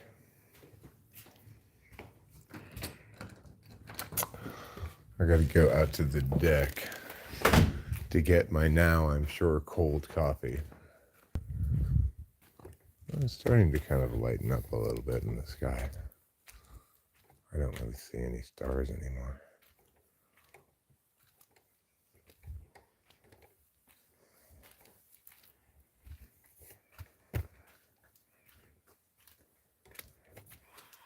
Do I have any flashlight with me or lighter? No. So how am I going to do this? Oh, there it is. I see it. I got it. Okay. Yes, my coffee's cold now. Obviously, because I left it out in the very cold temperatures of outside.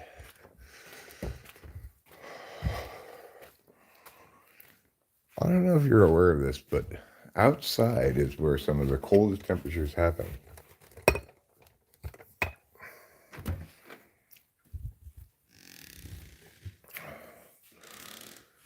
Generally speaking, inside is a lot warmer. All right, trouble, here we come. We are coming to watch you eat. We know how important and exciting it is. There. We're here, we're queer, we're ready to watch you eat. Oh, yes. What a goodness and truth, pal. Yes, you're a pal who's made out of goodness and truth. And Daddy knows, and Daddy loves, and Daddy pets from up above. Yes, Daddy thinks about your true, good, faithful, and just kitty nature.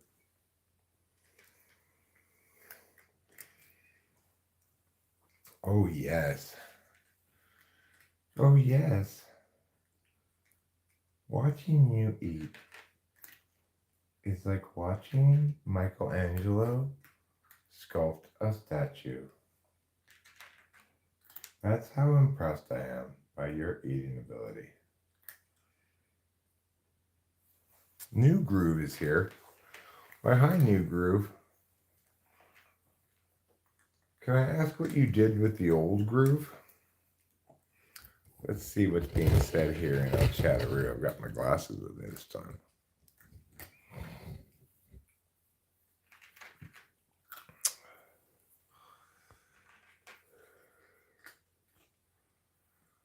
There is no cuddlier fish than the cuttlefish.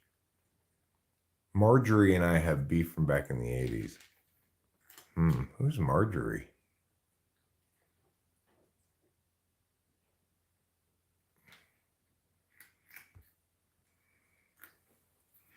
Spock had a half human parent. No, didn't he have a full human parent? And one full Vulcan parent?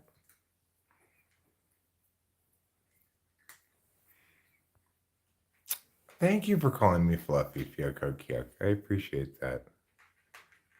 Expect snow again soon. Yeah, we'll probably get some more snow this winter, but this storm's kind of warm.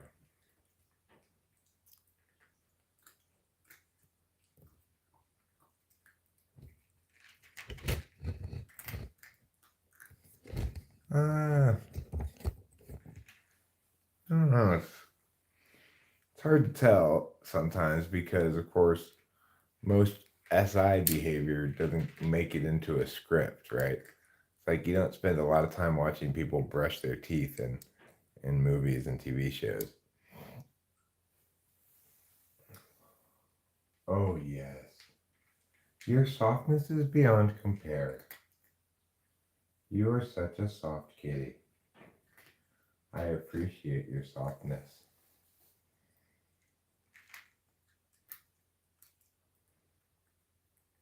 You sure do eat a lot and often.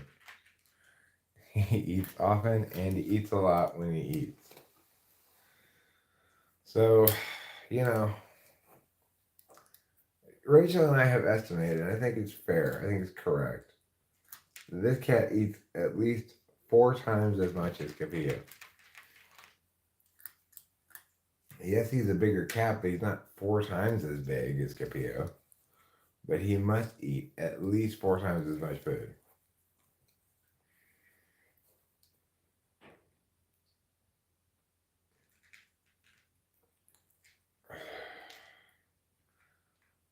You know what, Mr. Kitty, if I ever told you that you were a lot of trouble, it's true. You are so much trouble. Yes. And Daddy loves you. And Daddy cares. And Daddy knows. And Daddy pets. And Daddy admires. And Daddy respects. Yes, he does all of these things. Oh, yes. Oh, yes.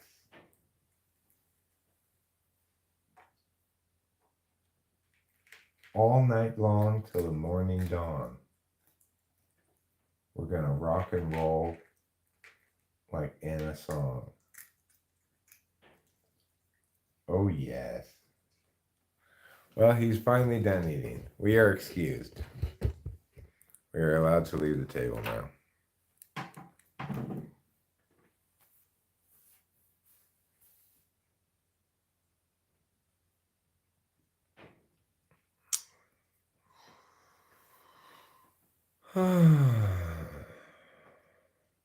Juggle, new groove.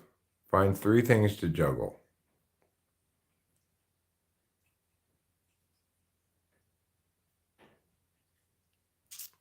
You were vaccinated in 1995 and you're worried that that's causing you health issues now? I wouldn't worry too much about that.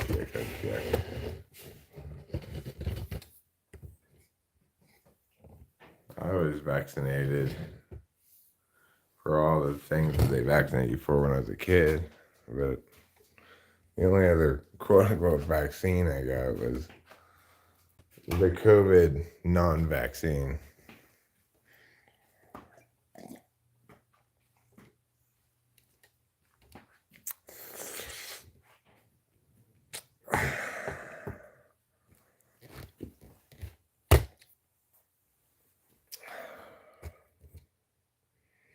The booster shot for that one hurt a lot when they shot it into my arm.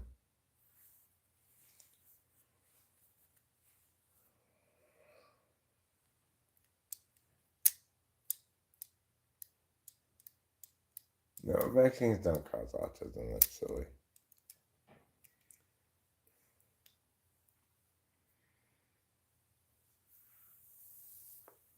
I mean, they definitely don't cause it, right? Otherwise, everybody who got vaccinated would have autism.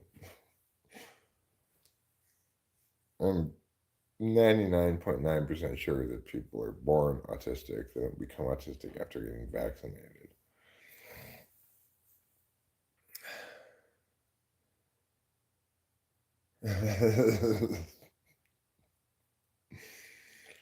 Well, they were they must have gotten it from the vaccine, I guess. I guess you're right, Manny. Otherwise, they wouldn't be autistic, right? So, you know,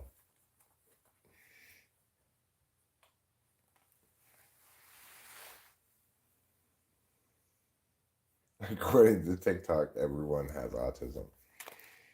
They also have ADHD. They have autism spectrum, ADHD, and they're neurodivergent. Okay, it's important that we learn to respect neurodivergence. I'm different and more special. That's why you don't understand me. Okay? It's time you accept that reality. It's my neurodivergence. It makes me different and special, and normies like you just can't understand me.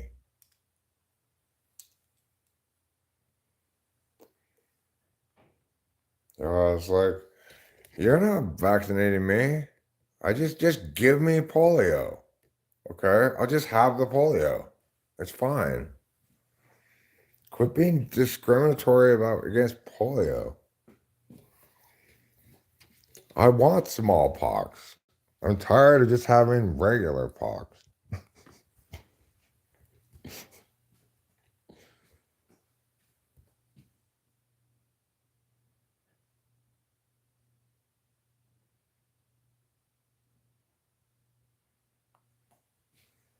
I'm pretty sure whistleblower was already a term in the 90s.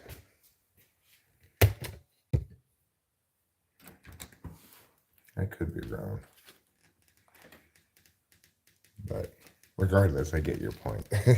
Your point is not that whistleblower wasn't a term, but that this guy predicted all this stuff. Oh.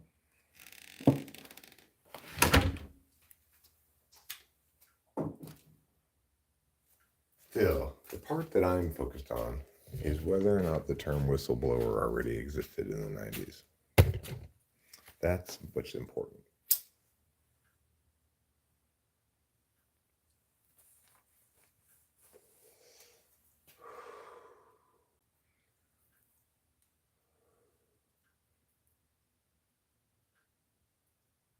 It's kind of important to remember that predicting things, depending on how you phrase your predictions, is inherently a lot easier than correctly analyzing things. So you can make infinite possible predictions, and some of them will come true, you know, depending on how you phrase it. Like there will be a false pandemic. Okay, well, if it's, was that a false pandemic? No, it wasn't. It was a real pandemic. It just wasn't nearly as deadly as people initially portrayed it to be, and nor did people take a good response to it. The lockdowns were an ill-advised policy approach.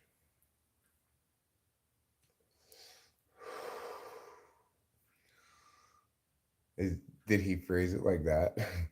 There will be a global pandemic that will, in fact, be deadly, but not as deadly as initially portrayed. And no one will question the bad methodology. Did he say all of that? Was that his prediction? Probably not, right? So predicting things is a lot easier than correctly analyzing them when they begin to happen. And that's what I did with COVID. That's a lot more impressive, frankly.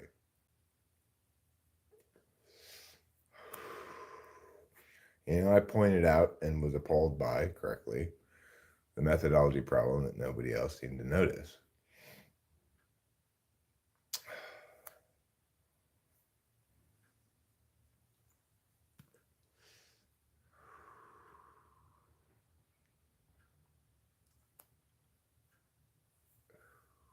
Well, regardless of whether the concept of whistleblowing dates back to then, the term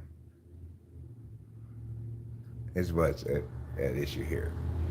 The term also go back to then, and that would be determinant on this point.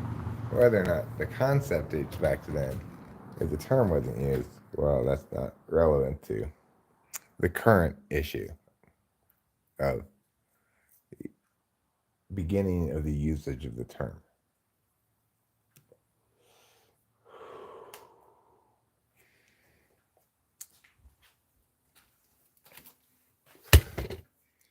So now, I've got some great news. You guys have done your job. You've done the most important job you could possibly do. You successfully functioned as a laxative. I have to poo now. So good job, everybody. Excellent work. When you accomplish that, you make the world a better place for me and everybody else. And everybody who encounters me, because I'll be in a better mood. I'll have less poo in me. I'll feel like I've gotten one chore done for the day, you know. Going poo is a chore. It's a chore that you have to try to do every day, even though sometimes your butt doesn't really feel like it that much, you know. You're like, do I really have to poo? Well, right now, I can tell. I'm going to have a nice man-sized poo. And you're going to get to share in the experience. Now, earlier we were lamenting how you can't smell the mountain goodness through your computers. But now we can celebrate the fact that you can't smell through your computers, because I'm currently going to make a bad smell. Oh, God. Did they catch something? Fucking cat, damn it. Can you see what's happening?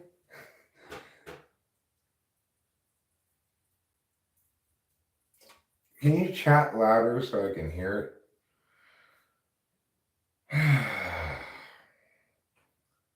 Sounds like they caught something.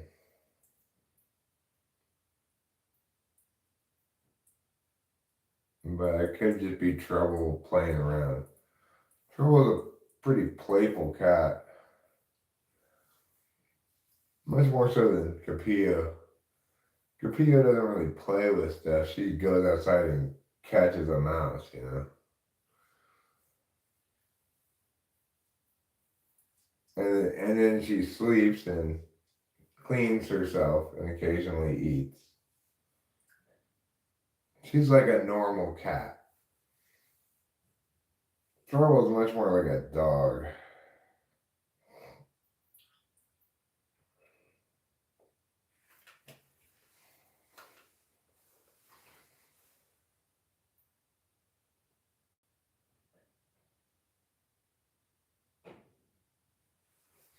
Capillo's such a sweet kitty. Having Trouble as a second cat really makes me appreciate what an easy and good kitty Capillo is. She is no trouble at all. Except for catching mice and lizards. I don't like that, but you know, she also points out scorpions to me like she did the other day, so that's helpful. Trouble would probably like put it on my foot or something.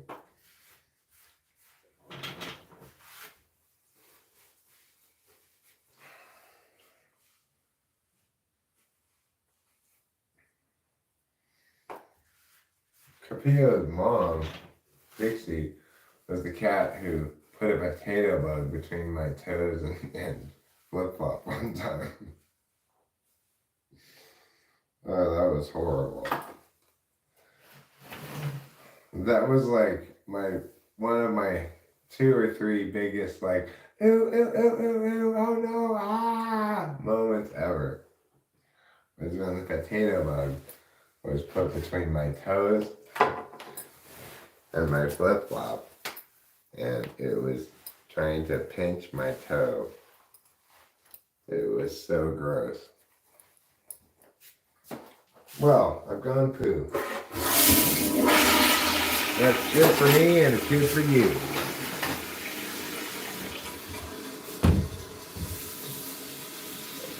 Now, just because you guys are watching, I'm gonna wash my hands. And even using soap.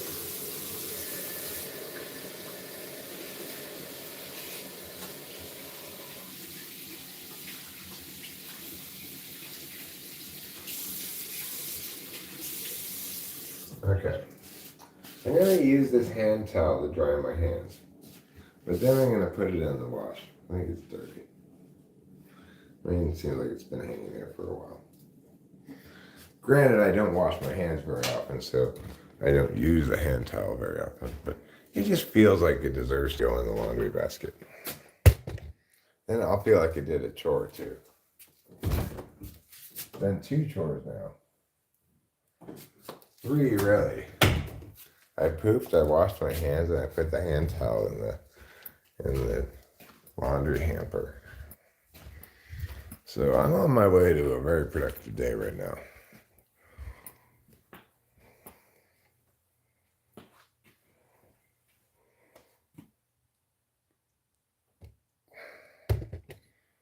Well,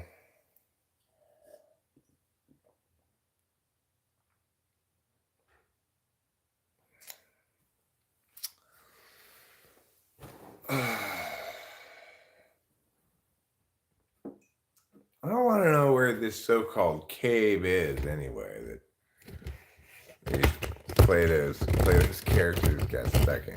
Where is this cave? Is it in Greece? I want to go to this cave. I mean, sure, Winston Mom, you may trust Plato, but I don't. I want to verify. I want to see the cave. I want to meet those people in the cave. Okay? Otherwise, I'm not buying any of his thought experiment. You know, there needs to be an actual cave with actual people in it.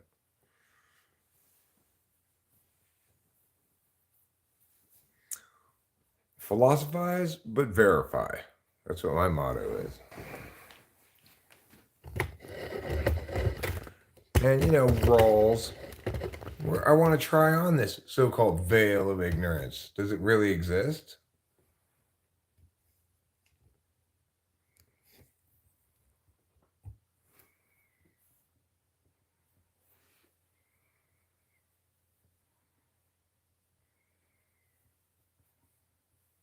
It's a boring but correct analogy about fake news. What? You mean Winston's mom was making a point? That's not the point that I'm making, though, Pierre. The point I'm making is I think I would look great wearing Rawls' veil of ignorance.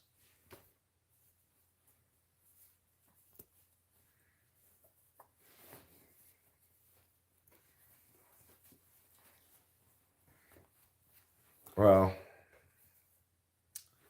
let's see how your weight will turn out, Pierre. Pierre is waiting for Epstein's clients to be arrested. How's that going to turn out, Tara?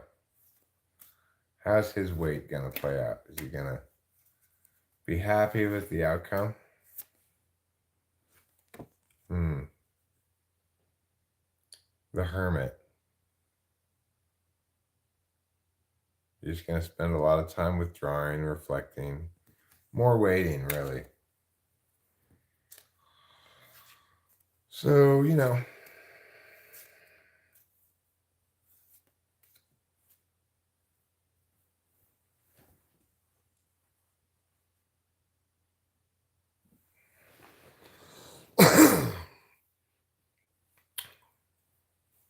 enjoy your hermitage. I guess that's what I could say. Winston's mom thinks it was marble. The cave? I like the idea of Plato's cave being made entirely of marble. All the chairs, all the tables, everything marble. Even the marbles are made entirely out of marble. So,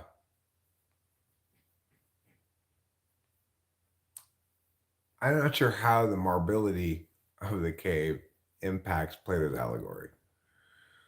but I'm sure it plays an important role of some sort. And it raises the question, are marbles actually made out of marble? I'm going to say no. They're mostly made out of glass. Eric, aren't mammaries better on women? I think Money's question makes me laugh. I think mammaries are only on women. I don't think men have mammary glands. We just have the A cup boobs. Money wisely asks, what's the point of allegories? Just explain what's happening and why. Well, because some people operate better in their understanding of things with dealing with like metaphors than dealing with definitions. A lot of people live their entire life just steeped in this stinky tea of metaphor. Now, in this instance, it was a delightfully aroma tea of metaphor, okay? But in most instances, it's a stinky tea, like mushroom tea. No, confirmation bias is not an inherent human behavior. It's specific to certain typological alignments. I am not very subject to confirmation bias at all. I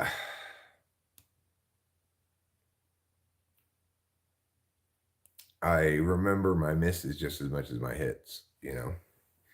If anything, I'm subject to the opposite of confirmation bias. You know, negation bias. So it's important to remember that a lot of things that people think are human faults or frailties are actually specific to cognitive function type.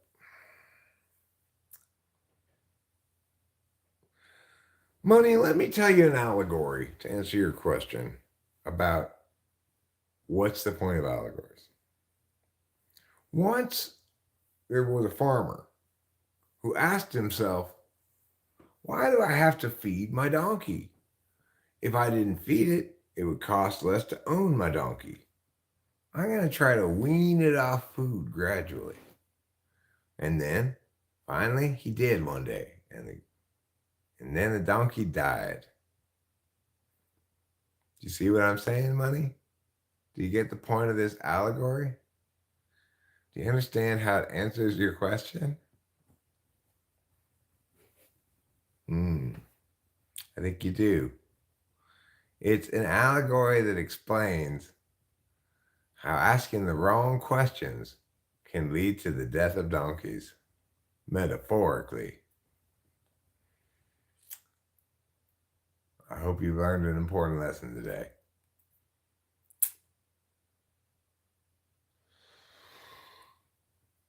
Unelected secret organizations blackmailing the election. Yeah, yeah, yeah, yeah, yeah.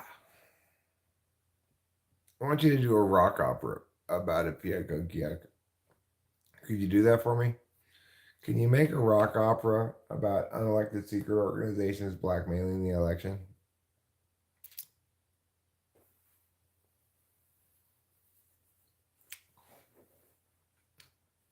Just remember, Money, the strongest barrier is often the weakest reed.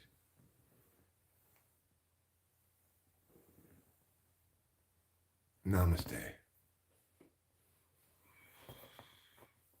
I hope you understand now. Hamlet, that's a fair thought to lie between maids' legs.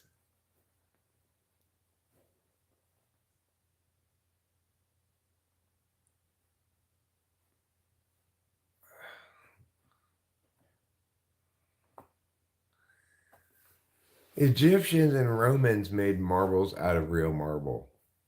This is what I've been saying for years. They don't make marbles like they used to. Back when I was a boy, I was hanging out with people like Caligula. we used to play marbles that were made out of real marble. Now, those you could really. Then, of course, he put them up my butt, Caligula, because he was kind of a dick like that. But anyway, they don't make marbles like they used to, is my point. They make them these days out of glass. Like, what is this? Am I trying to get a drink of water? No, I'm trying to play marbles. I wonder how the expression, he lost his marbles, came into being. About somebody who's gone crazy. Why is losing one's marbles? Yes, that was some of the first meetings of Anal Wreckage Anonymous. Jeremiah Fix. Correct. This is part of the canon now. Jeremiah Fix, you get a wonder point for pointing that out. I appreciate that. Now I remember my first Anal Wreckage Anonymous meeting was shortly after Caligula took power. Because his taking power empowered my anal wreckage addiction in remarkable ways.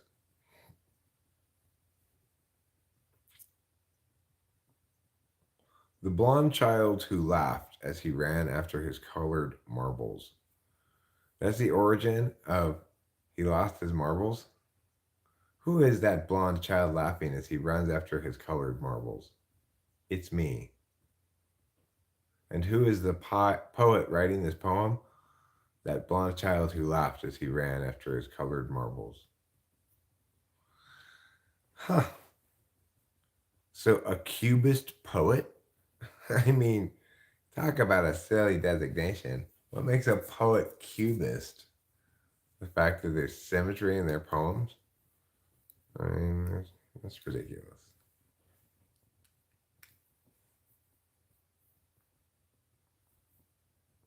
Historians believe that marbles started with cave people playing with small rounded pebbles or balls of natural clay. Clay balls have been found in the tombs of Egypt, in Native American burial grounds, and in the ancient Aztec pyramids. Well, that is wonderful news. That is wonderful news. What is wrong with having four corners? What is wrong with people paying for sex? Okay. Answer the first question. The sharpest corners are round like a circle. Namaste. To answer the second question, I'm not sure if there's anything wrong with it. I would say that it tends to express in exploitative ways in the marketplace.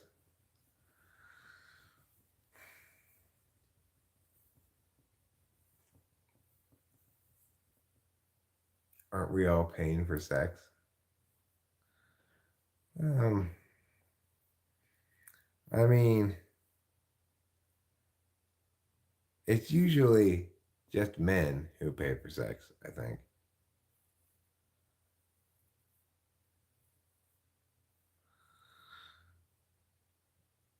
There's one understanding that would say, like, aren't all men paying for sex? Like, in some sense, they're providing something to the relationship, but that's not necessarily the case. In some cases, men are like, you know, the young stud taken on as by the older lady or something like that, you know.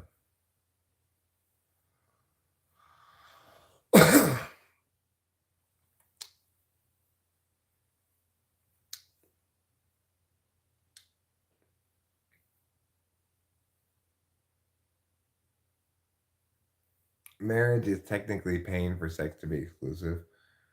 Well, but in marriage, there's no inherent financial obligation of one partner to care for the other.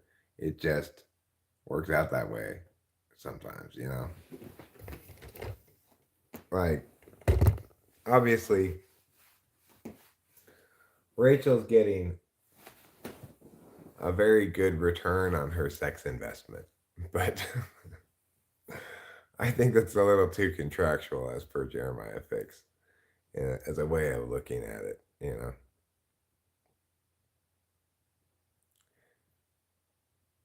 No, marriage gets paid off in sex exclusivity, is what they're saying.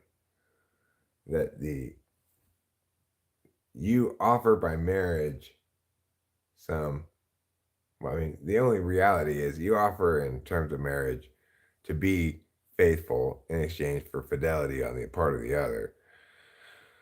But if like one party is the breadwinner, then it can be positioned as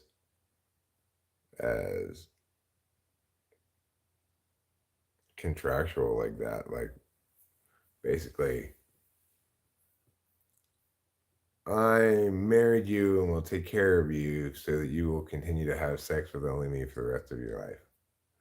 You can position it like that, but that's a very old school understanding of marriage. You know,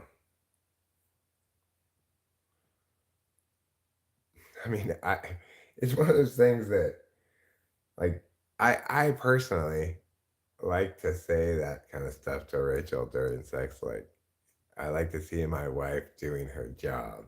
You know, you're doing a good job of being a good wife. Things like that. But but I don't actually think of it like that in real life. Marriage is to unify tribes. It did a good job of unifying Rachel's parents and family and me and Delilah. Did a great job of that.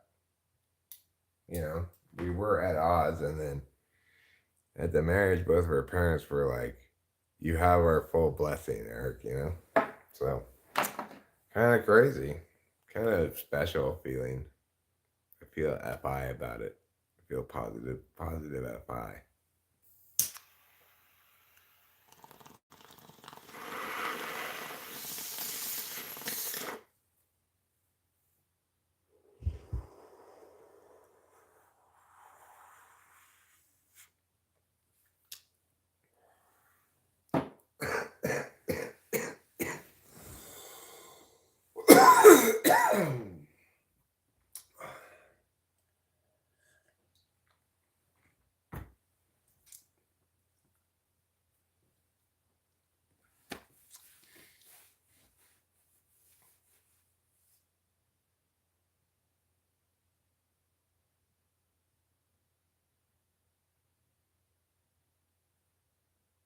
Yes, men always pay. If they don't, they're considered things, many things.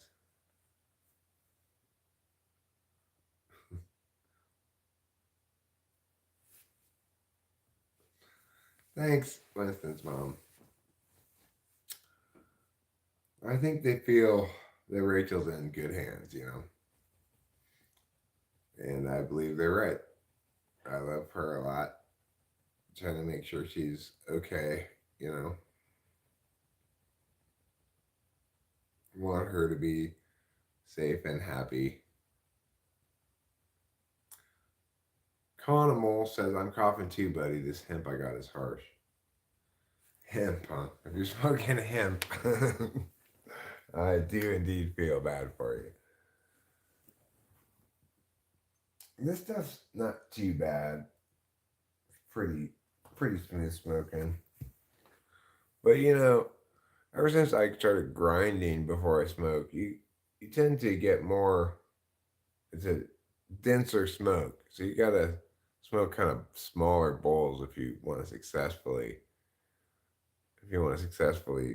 smoke a lot of bong rips without a bunch of coughing.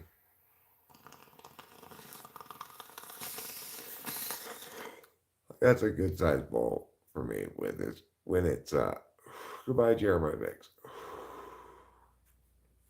When it's ground. If it's unground, then you gotta apply a lot more fire, you know.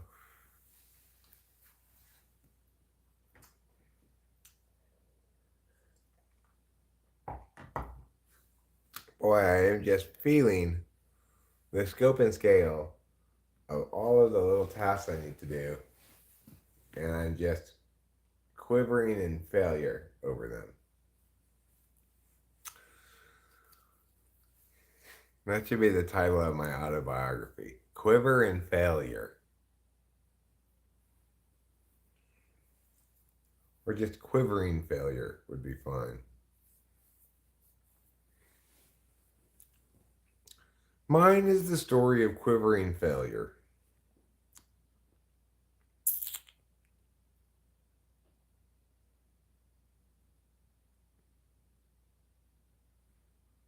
Kansas, man, they have almost every kind of cannabinoid, but regular THC legalized due to 2018 Farm Bill Trump signed. Oh, well, I can't go back to Kansas. Carnival. I can't go back to Kansas, and I can't go to Oklahoma. There's possibly a warrant for me for my arrest in both of those states.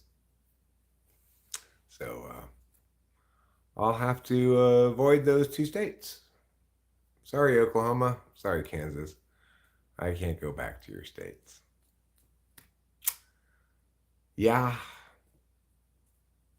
I'm not sure if there's a warrant out for me in Kansas, but there might be a warrant out for me because I allegedly shot at some geese that you weren't supposed to shoot at, I guess.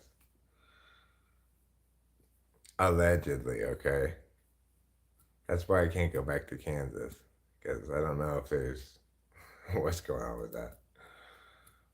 No, I did not hit anything, okay? But regardless, allegedly, I shot at some geese. They could very easily have been ducks as far as I'm concerned. I what am I, a bird expert? Anyway, you don't even see on the video me what I'm shooting at all.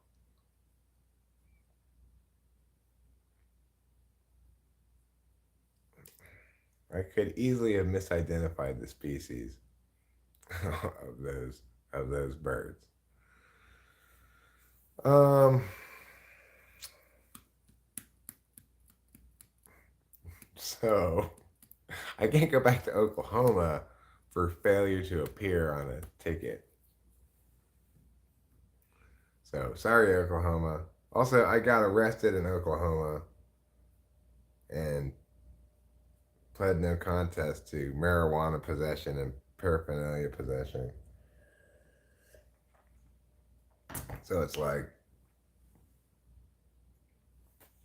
that's what I'd say to you, Oklahoma. Get out of town.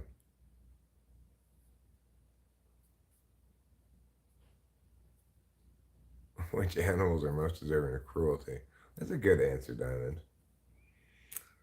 I'm going to also say, I don't think any animals are deserving of cruelty, but I'll go with mosquitoes.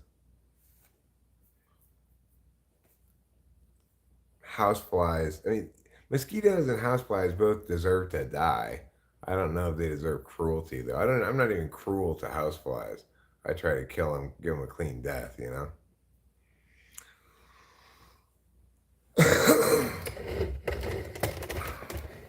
Same with scorpions. I think they have to be killed when I encounter them, but I still am not cruel to them.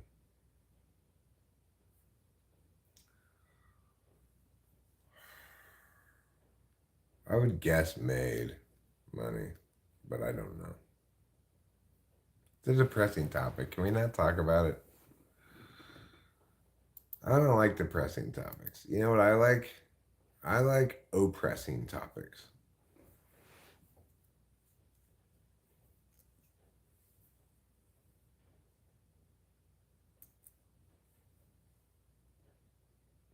I've seen what happens to women who give it up in the name of love. They break up with that person, try again, break up again, try again, break up again, eventually end up with the right person, maybe? Is that what happens? I think so.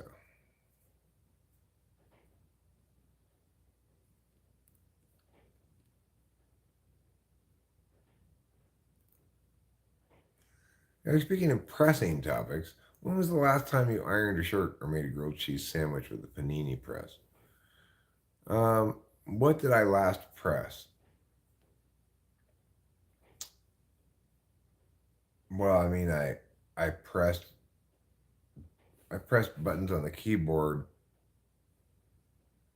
I pressed the button on the mouse. Those are the last things I've pressed. Misty Joy, good morning. As far as ironing the shirt, it's been decades since I've ironed a shirt, I think, myself, you know. I think maybe Candace ironed my things occasionally. Yeah, I think she did before we went out to something. But I probably ironed things a couple of times when I was working as a substitute teacher, not having any woman, and not doing laundry very often. I probably tried to iron away my dirty clothes a little bit, the dirtiness from my clothes on a few occasions, if I remember correctly. So it's been a long time since I've ironed anything.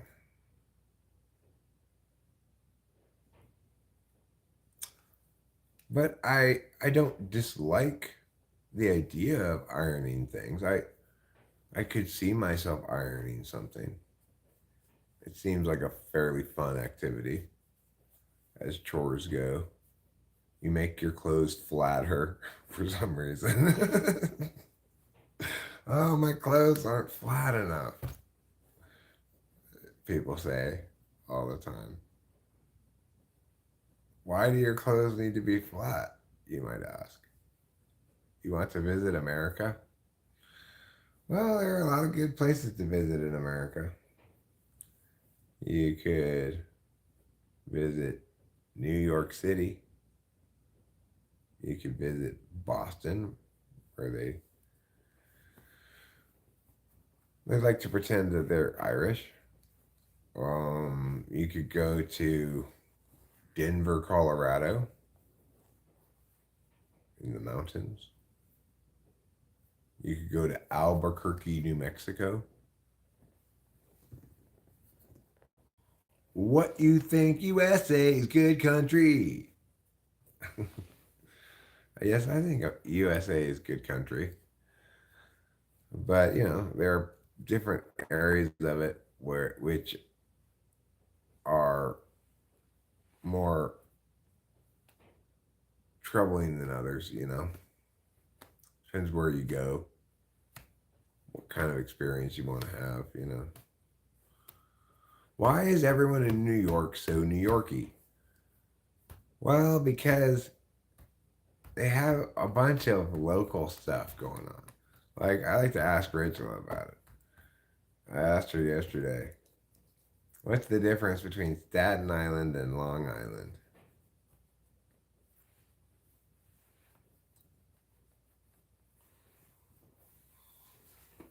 She demonstrated that they have a slightly different accent, and that Long Island is a little bit more upscale than Staten Island. They're both residential areas. I like to ask her questions about things like that. We tried to. I never find any live in Bangladesh, so I want to come to other country. You'll probably find it difficult to immigrate to the United States without an H-1B visa.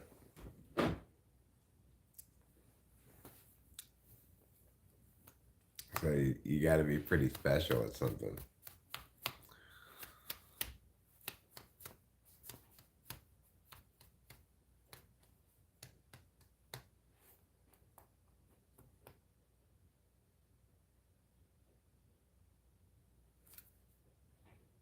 Rachel and I were listing the different islands that comprise New York also last night. There's Roosevelt Island, Staten Island, Long Island, Manhattan Island, Coney Island, Governor's Island,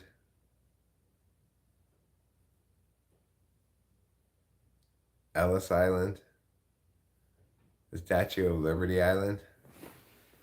It's a lot of islands. What do you think about that?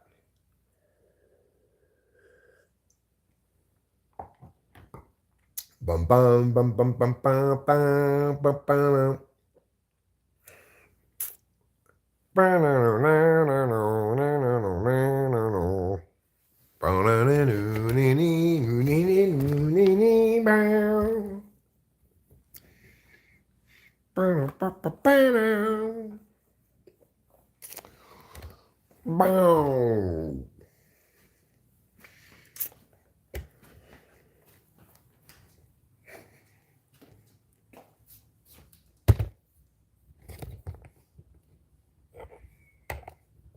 I'll reenact the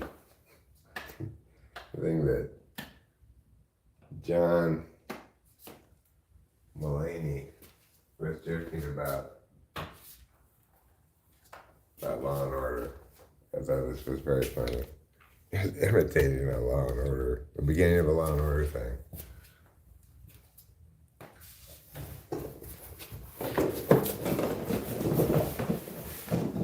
Jesus Fernandez? Yeah, I remember him. Good kid.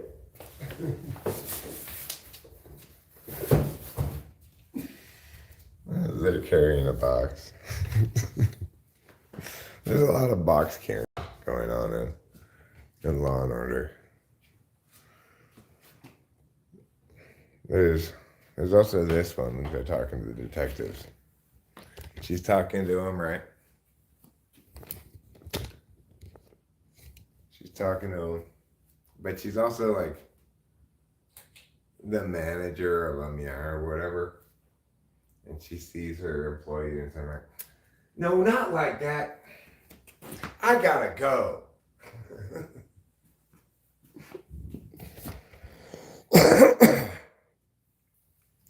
You've probably seen that in the Law and Order episode as well.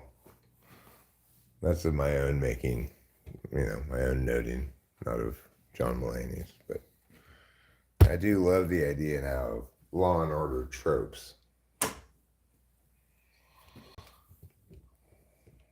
Bangladesh Americans.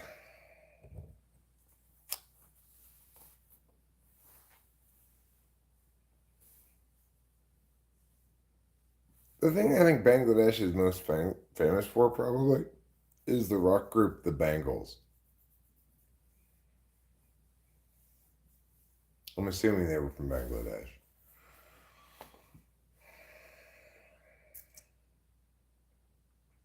I do have to say, though, I'm obsessed with the idea of a perfect and convenient house. Well, Diamond, I don't blame you. Having a house that's TE'd well is amazing. It's just like, what a crazy difference between a house that's TE'd well and a house that's TE'd poorly. You can just move through this home so effortlessly. It's so soundproof. Everything makes sense, where it is, how high it is, everything is just like TE'd perfectly. We have not had to plunge a toilet one time since we have moved here. And we used to plunge the toilet in Arcadia all the time. No, I'd say Mulaney is one of the best of the stand-up comics that I've seen, if not the best. I've been watching him periodically on YouTube. His newest stuff is less funny, but it's being performed in front of too large of a crowd. If you fill up too large of a crowd for a stand-up comic, it doesn't seem to work. You kind of need that certain vibe, amount of people, the quality of the space of a stand-up comedy club.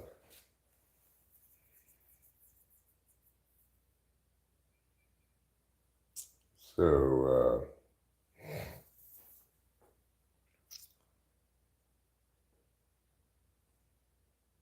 but yeah, I think he's really funny. I think that he's an excellent stand-up comic, which means even when his material is not brilliant, he makes it. He's a great storyteller or whatever. Um, I think Edith Bronkowski or whatever her name is, something like that. She's one of the ones that's impressed me quite a bit too. Uh, she has some good material. And of course, with stand-up comedy, really that's what it boils down to. You need a fair amount of very high quality material, very well polished to be able to really do it successfully, I think.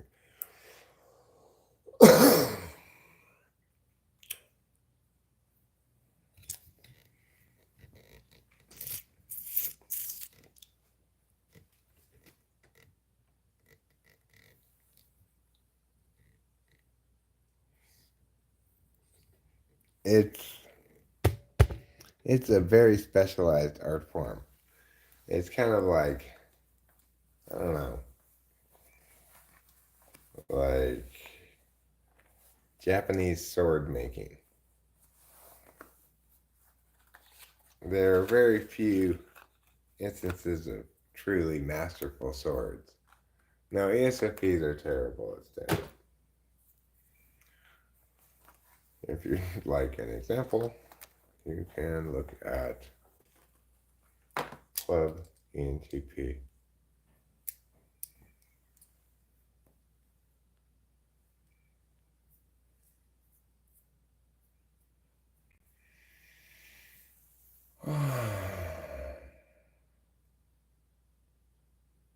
It's it's more gratifying than even you will imagine, I think, Diamond. Having a perfect inconvenient house. You know, it's like,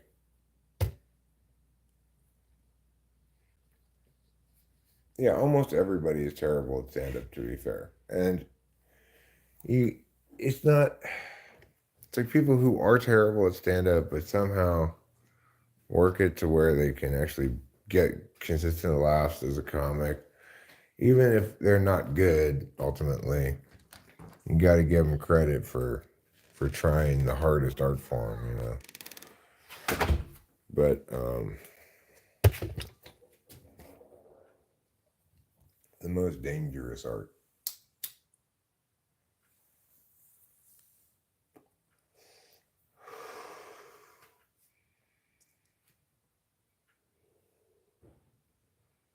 The challenge for stand-up comedy, I think, in general, is good joke writing. In other words, good comedic ideation and good joke performance or execution don't necessarily go together. They can sometimes. Let's go look a little bit at this beautiful morning sky. Let's see if I can get a better angle over here without losing the interwebs. You're still gonna get a power line in there, but this will be fine. Can hear the loud neighbors be loud, of course.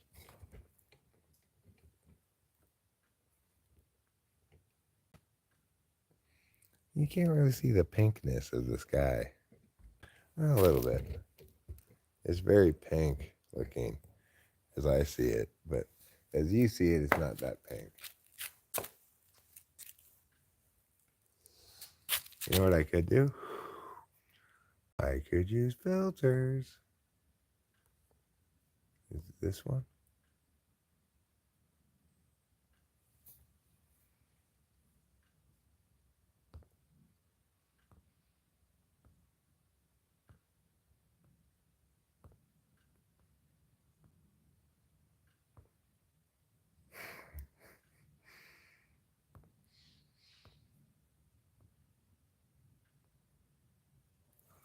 Looks kind of like that, I guess.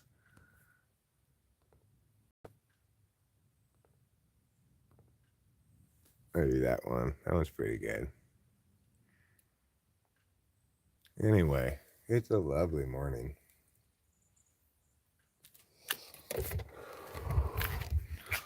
Let's go look someplace else. I put no filter on.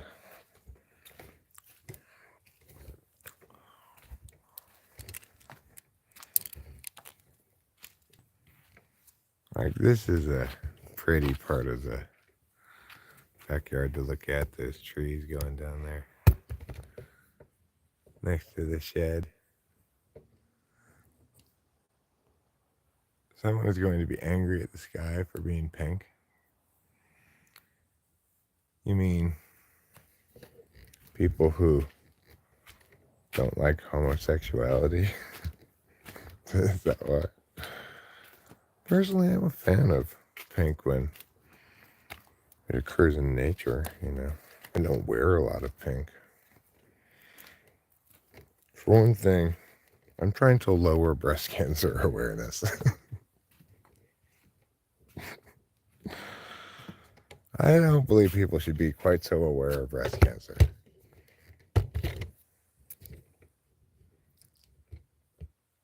That wouldn't be a bad way to start a comedy routine, stand-up comedy routine. I'm here tonight not just to do comedy, but hopefully to lower awareness of breast cancer. I believe people are too aware of it currently.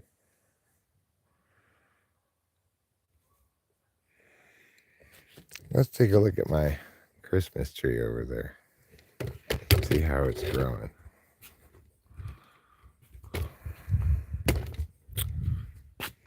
There it is. Looking fine. The strawberry wine. See that Christmas tree right there? Oh, yeah. That's a sexy Christmas tree. Let's not lie to ourselves. Okay? That is one sexy Christmas tree. It is. We have to stop lying to ourselves so much. Okay? So if you're one of those people out there who's lying to yourself and saying that's not a sexy Christmas tree, stop it.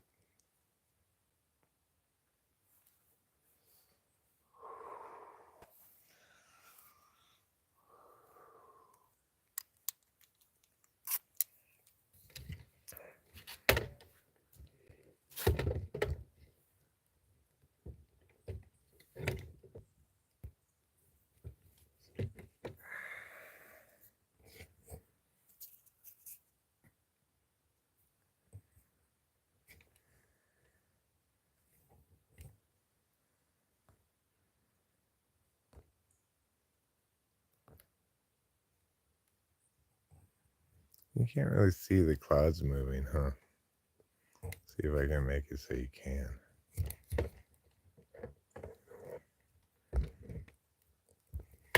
Come on. Stop being a jerk.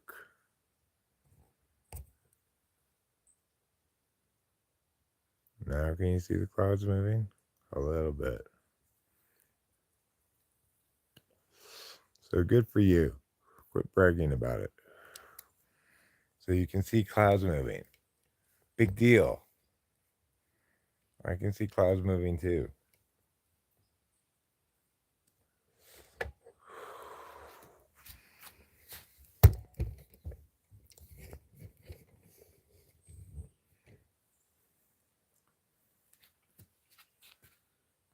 Okay.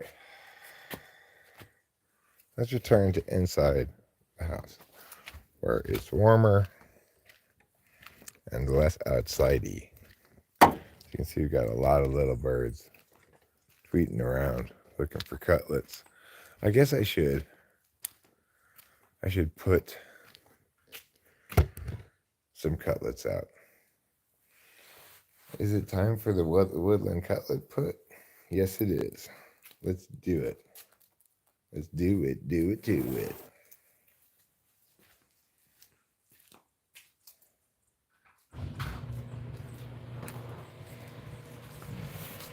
Brr.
Okay, now there's plenty of cutlets for the woodland friends. So,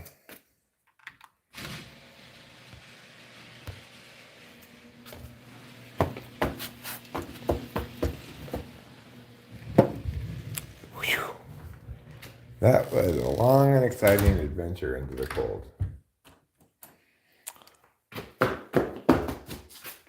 Well,